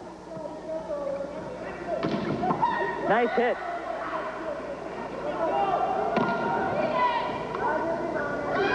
Fourth set. Nice block by Peru. Just misses. Now that time Peru was hustling. They were getting those blocks, coming back off it. A little bit long. Tough break for Peru. Side out. 12-1. Soviet Union is on top. They took games 1 and 3. Peru took game number 2. Now, should Peru lose, this does not eliminate them from the medal round. The best 2 teams in each pool will survive, so this only gives Peru its first loss in the round-robin competition. And they conceivably could come back and play the Soviet Union. What a grudge match that would be. Number 3 and number 5 at the World Cups in '85. Of course, the U.S. team has different plans for that. They'd like to get into the medal round and face either the Soviet Union or Peru for the medal. 1 serving 13. You can watch the USA tonight. They're going to take on Japan. That's going to be a great game. A lot of good young talent on that team. Substitution for the Soviet Union coming into the game is Salcevic. Substitution in the USSR. Salcevic goes in, and coming out, number 16, Nikolasova.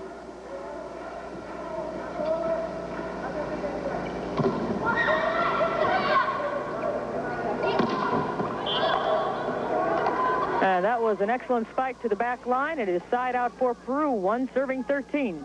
Garcia said, yeah, I think it's in. She really is a firebug out there. Tough try right there. Nice southpaw hit. Salcevic is tough. Salcevic, ever since she's been in the game, and every time she's in the game, they go to her in the front row because of that left hand.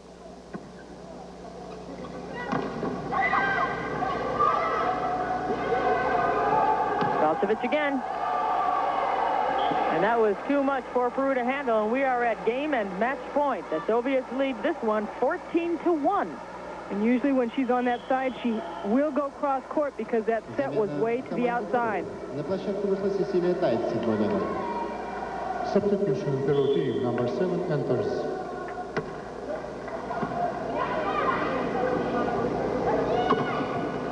Double block. Nice save.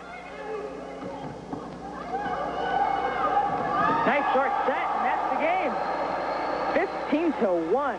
And the USSR slams the door on Peru's face, taking this match 3-1. We'll be back with the recap, but first we're going to break away for these messages.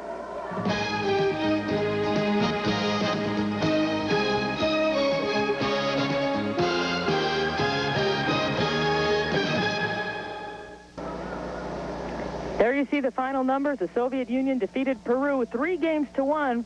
Pretty good contest, except for the last game. Well, it really was. The Soviet Union demonstrated how strong they are at the net play, and they really passed the ball well.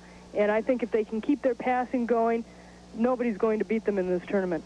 All right, in this pool, the Soviet Union is now 2-0, undefeated in the Goodwill Games competition, while Peru sports a 1-1 record. Now, the USA and Japan will be playing tonight. They are in a different pool, both those teams trying to get into the medal round. But let's go back to our studios now, and Nick Charles.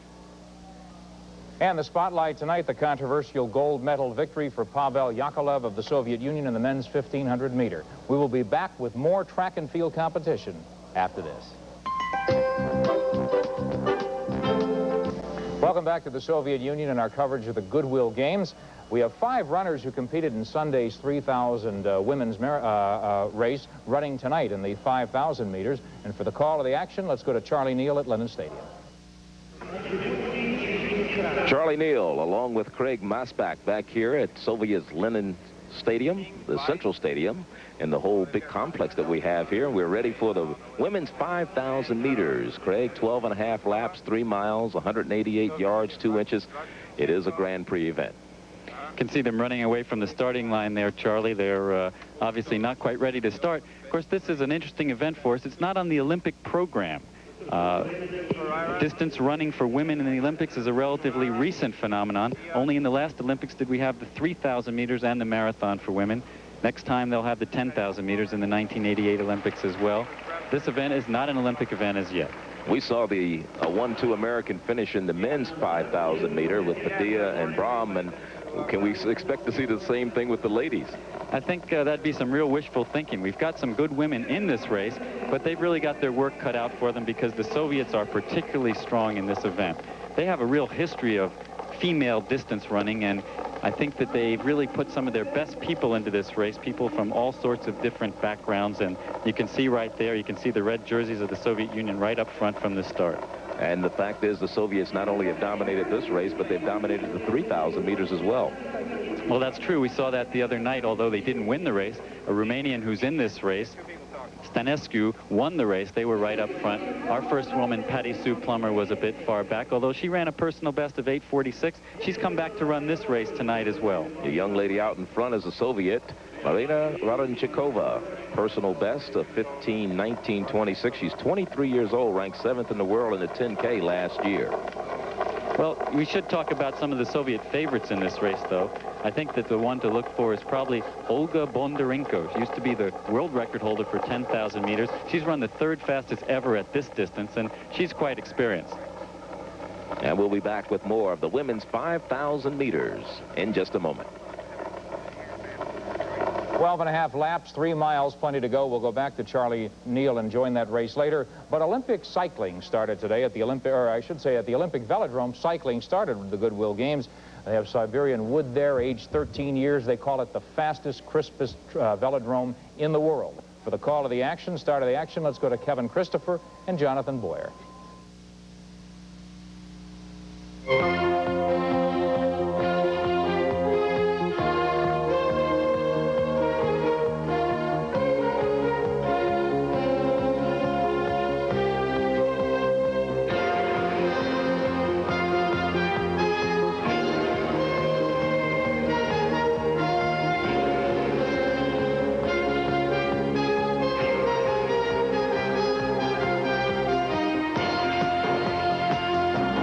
the Olympic Velodrome, situated in the Olympic Sports Complex at Krylatskoye, just outside of Moscow proper. Hello, everybody. I'm Kevin Christopher, and the track itself here in the Velodrome is an event to behold. It's lightning quick. 78 world records have been set here over the last 6 years, 2 of them just this morning. The first by East Germany's Mikhail Hübner, the second by Erika Suleiman of the Soviet Union, both in the 200-meter flying start. No doubt we'll see more over the next 4 days. Joining me in our coverage, a man who is legend in the annals of cycling, Jonathan Boyer. And Jonathan, I guess at this point in time, we'd have to say that the Soviets do indeed have the home track advantage. I think you are correct. The Soviets have been here since 1980. That's 6 years advantage. Americans, this is their first trip. We've got a young team. Young team with a lot of talent and a lot of heart. I think so, and that's where we do have a little advantage. We still have 3 Olympic medalists, 2 in the sprints. We've got Mark Gorski, who won the gold. We've got the silver medalist, Nelson Vales, and we've got Steve Hague, who won the gold medal in the pursuit. Any young and up-and-comers to look for? Yeah, we've got Mark Sundquist, who's never been out of the United States. This is his first time. He's got a lot of talent. We got a lot of other riders. We've got a lot of talent, too. So it looks like the chances for the Americans are quite good. We'll find out during the course of this week. We're just about ready to begin as we renew one of the great rivalries in cycling, featuring the Americans, the Soviets, and the East Germans. This event is the 1-kilometer individual time trials. Standing start. 3 laps around the track in an all-out sprint. The cyclist versus the clock, and of course that wall that all of them will hit. The top 3 times then get the medals. Now the world record is the same as the track record here. It was set at Krylatskoye. 102.955 by East Germany's Lothar Toms back in 1980. This is our first American rider, David Britton. 20 years old, from North Hollywood. Lives in Covina, California. 5'9", 140 pounds. Lives in North Hollywood, I'm sorry.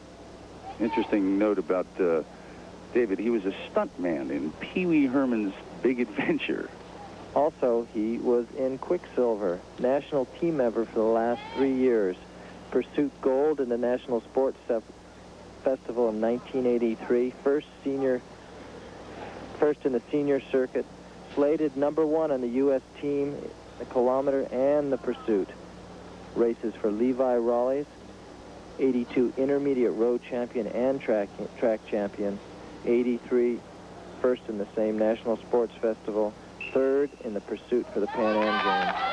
And certainly a radical departure from the standard design on his cycle. He's got a really good start. You can see he's going up to speed very fast. He's got both disc wheels. The bike here is probably the most advanced bike you'll see on the track tonight. He looks really good at the start. We're going to hope that he's going to finish very well. And again, at 140 pounds, he's the lightest cyclist in this event. His first lap split 24.81. Which is a good split. He's still going fast. He's keeping that speed up fast. You can see he's really pumping that. He's far up on this seat. He's going. This last lap, he's still keeping it up. He looks really good. This is going to be the hardest point right here. You can see him. He's not keeping the pole line all the time. He's getting tired, but he's really pumping it. He's keeping it up. He's hit that barrier, but it looks like he's really going through it hard. He's keeping that speed up. Look at him go. Here he comes.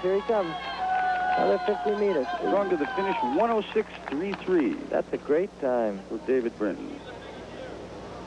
French riders have been known to do very good at this kilometer. He's a lot heavier than David Britton, you can see, but he's got a really good start. Not as smooth. Probably didn't go off as fast as him, but it looks like he's got a powerful stroke there. Staying out of the saddle a little bit longer than most of the other riders. Keeping up a good pace. He's going to have a really good first lap here.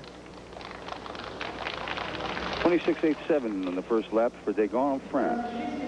That's going to be less than David Britton. We're going to see if he keeps it up very long. Ooh.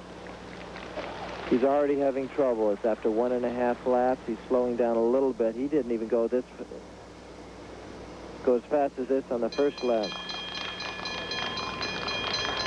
48.13 the split time for Degon of France after 2 laps. He's hit that barrier. It's under 200 meters to go. You can see him. He's really hurting there.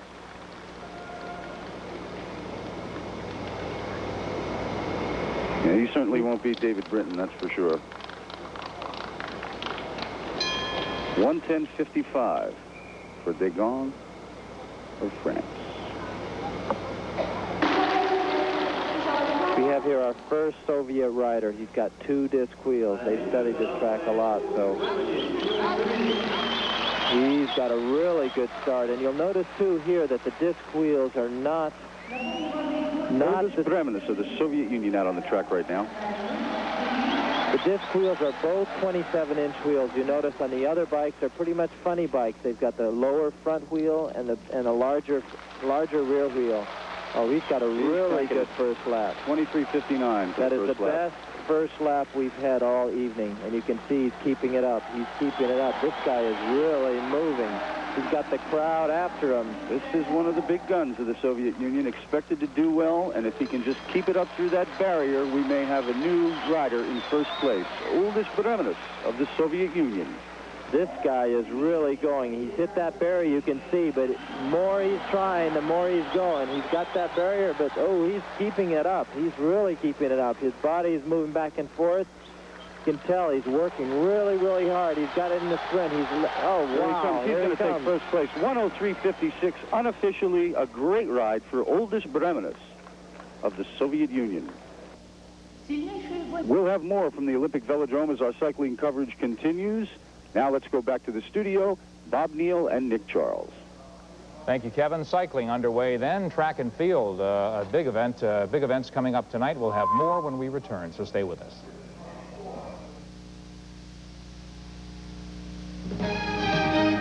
Charlie Neal and Craig Masbach as we continue with the final part of the women's 5,000 meter. The Soviet Union, so far, Craig, has dominated this race. They have 4 out in front right now. Well, they've done something that we've seen from them for a long time, which is they've run a team race, Charlie. They've had one woman in the lead, then another, one woman in the lead, then the other, and they've used that to make the whole race a lot easier for each of them. Now, our American women, who are just trailing them by about 5 or 6 meters, have also used the same strategy. They've tried to help each other out, but now we can see, as we see the 4 Soviets only in our screen right now, Cindy Bremser's just a few meters behind. She's broken away from Patty Sue Plummer, and she's closing in on the Soviets. The pace hasn't been that fast, as we see 6:37, who's Goskova of the Soviet Union, in the lead. It hasn't been that fast, and both Cindy Bremser of the United States and Patty Sue Plummer should be able to hold on to this pace and be a little closer to the Soviets. Svetlana Goskova out in front. She finished first in the Soviet East German meet with a time of 15:02.12. That's Betty Springs you just saw come through your picture. That's Mariano Stanescu. She, of course, won the 3,000 just a couple of days ago. And the interesting thing is that quite a few of the women, including Cindy Bremser, who's now moved up with the lead pack. We can't see it on our screen right now, but she's moved up with the lead Soviets. They all ran only 2 days ago. They're coming back with just a little bit of rest. But the race is really going to come down to these last 3 laps. We've got 3 laps to go, and I'd say the woman who's in 3rd place, a little bit on the outside with the yellow shoes, Olga Bondarenko, has to be our favorite. She's the one with the most experience. She was 3rd at the World Cup last year in the 10,000 meters, but of course that race was something of a tragedy for her, Charlie. She was the easy winner of that race. She miscounted laps, and she finished 1 lap early. Couldn't understand what they were saying to her down in Australia. They were saying 1 more lap to go, but she just stood there for a while, watched the others keep going, gave chase, but could only finish 3rd. And that's what happened. It was a sad story, but true. Yeah. But so she's the 3rd fastest ever at this event, and you can see in the back of that pack of 5 is Cindy Bremser, the American. She was 4th in the Olympics in the 3,000 meters. The first time the 3,000 meters event was ever held in the Olympics was in 1984. She finished 4th. Of course, that was the race where Mary Decker-Slaney fell to the ground and wasn't able to live out her gold medal hopes. She was also 3rd at the 85 World Cup, and she has a master's degree in nursing. In fact, didn't even start running track until her senior year at the University of Wisconsin. We're talking about Cindy Bremser. You see her in the pack there. She's running about number 5 or 6 right now with the Soviets out in front. In fact, they have lapped one young lady. In fact, Cindy Bremser starting to make her move. She has moved up even to another Soviet in 4th place. She's right along Olmasova, of course, the former world record holder in the 3,000 meters. And Cindy Brimser is very well placed here. We see her on the outside, tied for 4th now, and she's got a very good kick. She's run 4:04 for the 1,500 meters, which is just as fast as all of these Soviet women, and she's got so much experience. She placed in the American National Championships as long as 11 years ago, so she's got a lot of experience behind her. 33 years of age. She's been around a while.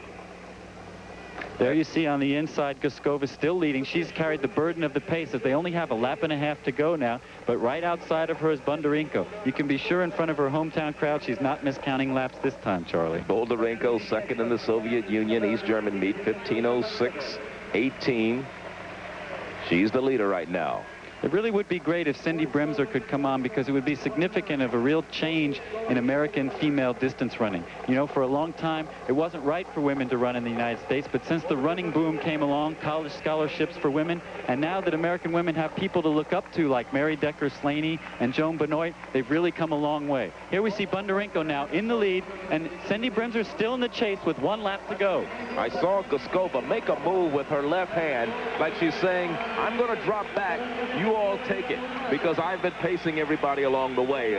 Would that be a type of signal she might be giving? They could have actually set that up before the race. That's a great possibility. And we see the great speed of Bondarenko. This is what she did at the World Cup when, unfortunately for her, she finished on the wrong lap. But this time she hasn't made a mistake. We see Cindy Brimser on the outside, number 681, still giving chase. But that picture is deceiving. She's now fallen almost 20 meters behind. It's Bondarenko in the lead, and it looks like Olmasova giving chase.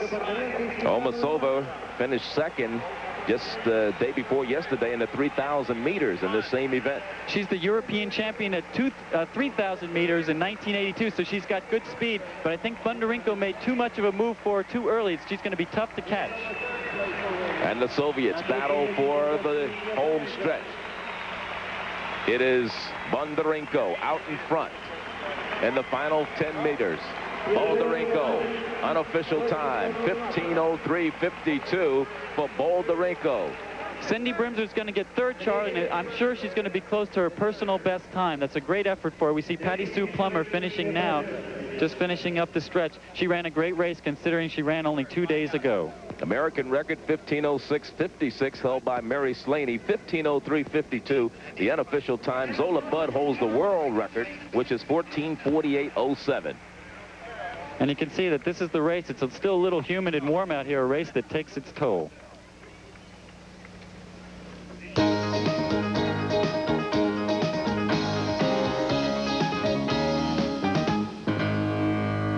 Welcome back to Moscow. You are looking live at Lenin Central Stadium and looking at the pole vault world record holder Sergei Bubka, who bettered himself just moments ago before an adoring home crowd.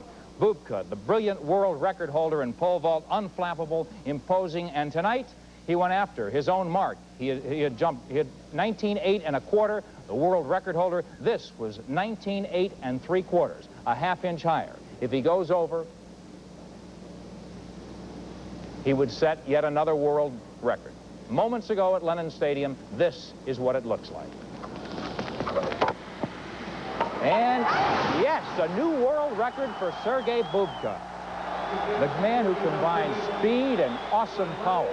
Does it again, as we said, unflappable and imposing before the home crowd. Sergei Bubka, vaulting only against himself, a huge cut above the rest in the world. Does it once more, moments ago, at Lenin Stadium.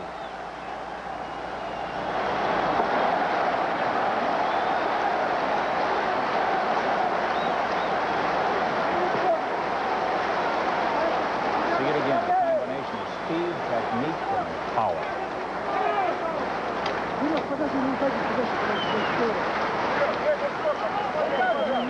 There's the approach, and we see the plant, and look at the torque. He holds the pole so high that he technically has a shorter way to go, but he went soaring in the rarefied air as no man ever has. 19.8 3/4 for Sergei Bubka as the world record climbs a half-inch more.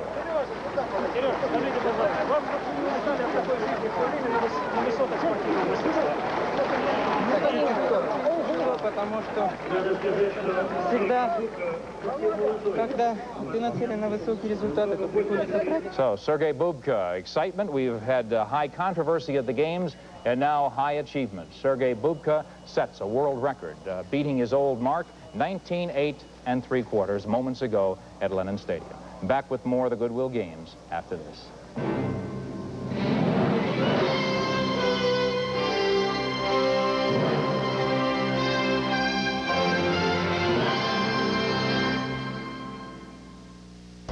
Welcome back. Games, the world record holder, Sergei Bubka, jumping against himself, or vaulting against himself in the pole vault.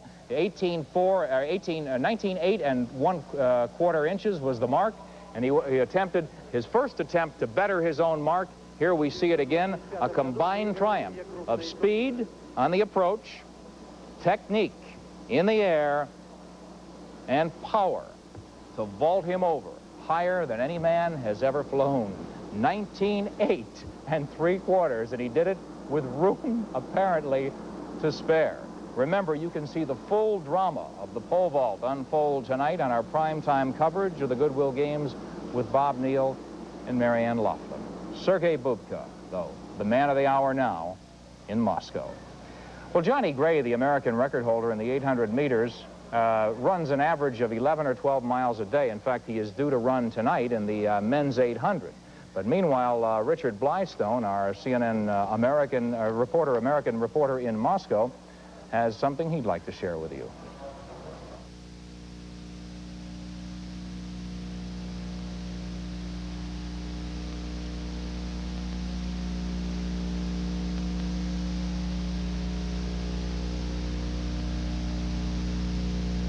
Richard Blystone will have to wait. We've been caught up in the heat of the moment, of course, of that pole vault record happening just moments ago. Sergei Bubka adds more distance onto his pole vault mark, 19:8 3/4. Now, Johnny Gray, whom we just spoke about, the American record holder in the 800 meters, runs an average of 11 or 12 miles a day. Oddly enough, though, he says that his occasional race comes from a feeling of wanting to avoid the pain at the tape, the physical pain of overexertion.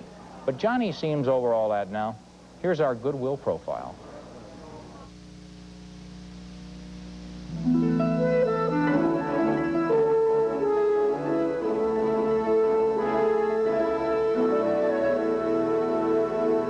Well, I saw Johnny in 1977 in January, and I was standing right over there in that corner of that stadium, and I said, I'm tired of this. I don't have any runners. I'm going to get rid of you guys and get some new runners. And Johnny walked down and said, I want to run. And so from then on, we signed him up, and he's been running with me ever since. It took him 7-8 years of hard, gradual training to actually make it in the top of the world. I'm at the top of the world now in my sport. I say I have a good 10 years, including 1,500 meters. Before then, I'm going to finish my schooling. We'll see where that takes me. It's difficult. I mean, the money isn't the greatest. I mean, being a track and field athlete isn't like your football stars or your basketball stars. We would like to get paid like them if possible, and it is possible. It's just a matter of them taking that amateurism name off of our backs. And we put in hard work being a track and field athlete, and I feel we deserve our share of our glory as well. Having a family helped me as a world-class runner, because when I'm on that line, I don't just have to think about myself. I can think about my family, you know, because I have responsibilities. And with these kind of responsibilities, you're going to go out there and do your darndest. I wasn't as dedicated as I am now to the sport before my family. You know, I could think about my family, and it makes me go out there and do my best.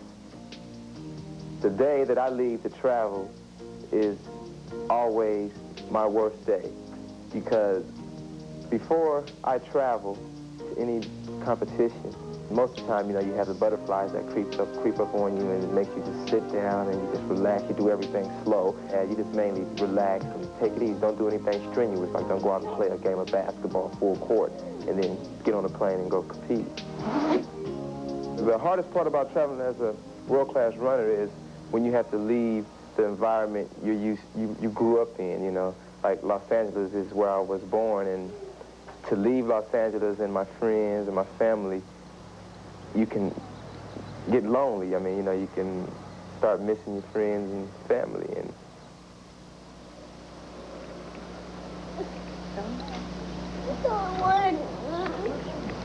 wave bye-bye. That loneliness can really get you, you know, it can get to you. That's about the hardest part.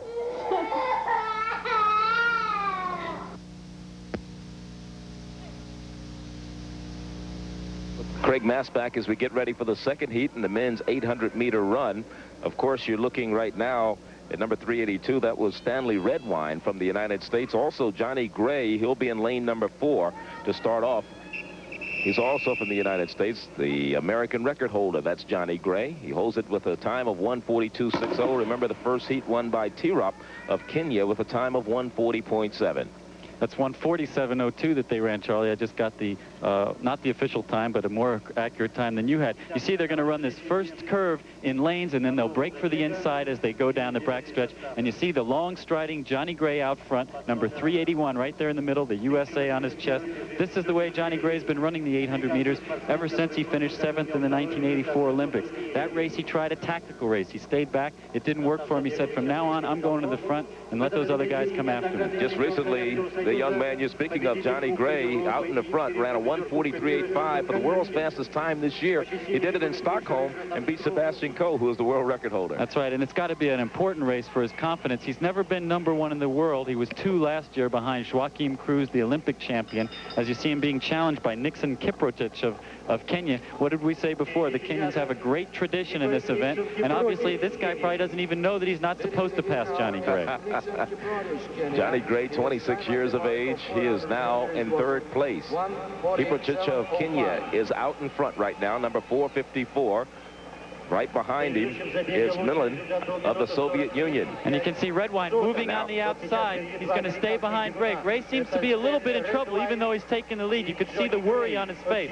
And they've got to worry about Viktor Kalinkin of the Soviet Union. He's now moving into 3rd past Kiprotich of Kenya. He's got a very, very good finish. He's a strong 800-meter runner. I'll tell you, talking about the 800-meter, it's turning into a sprint race. As you look at the final 50 meters right now, it's Johnny Gray out in front. Stanley Redwine is going to be in 2nd place, and the Soviet made a kick right at the finish.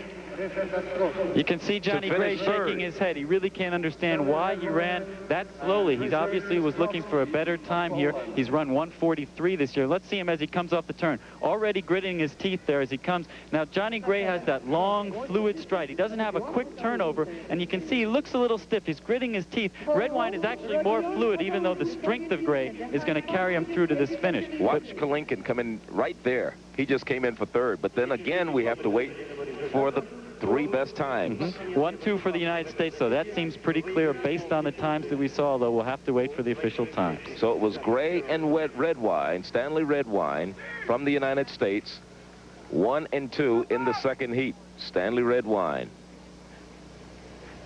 Again, once again, that same old nemesis is haunting us here. We did not see them all together, the best people, but we'll be back with the final results in just a moment.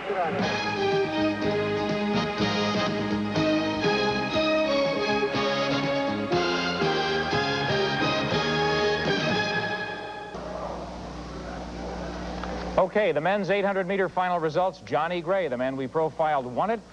Stanley Redwine 2nd from the United States, and the Kenyan Samuel Tirop getting the bronze medal. So, a dominant issue tonight, the brilliant pole vaulter from the Soviet Union, Sergei Bubka, won the gold medal and shattered his own world record with a vault of 19 feet, 8 3/4 inches. He easily beat his old mark by ½ an inch, but apparently did it with ease. The shared spotlight, of course, the controversial gold medal victory for Pavel Yakovlev of the Soviet Union in men's 1500 meter. They ran the race in split heats. Yakovlev was moved to the lesser echelon just a ½ an hour before the event. He won easily, uncontested, posted the best time, and was declared the winner of the gold medal. USA plays Japan tonight in volleyball. Just part of the action coming up with Bob Neal and Marianne Laughlin in our primetime coverage. We will leave you from Moscow with this: Sergei Bubka soaring high in the sky to a world record.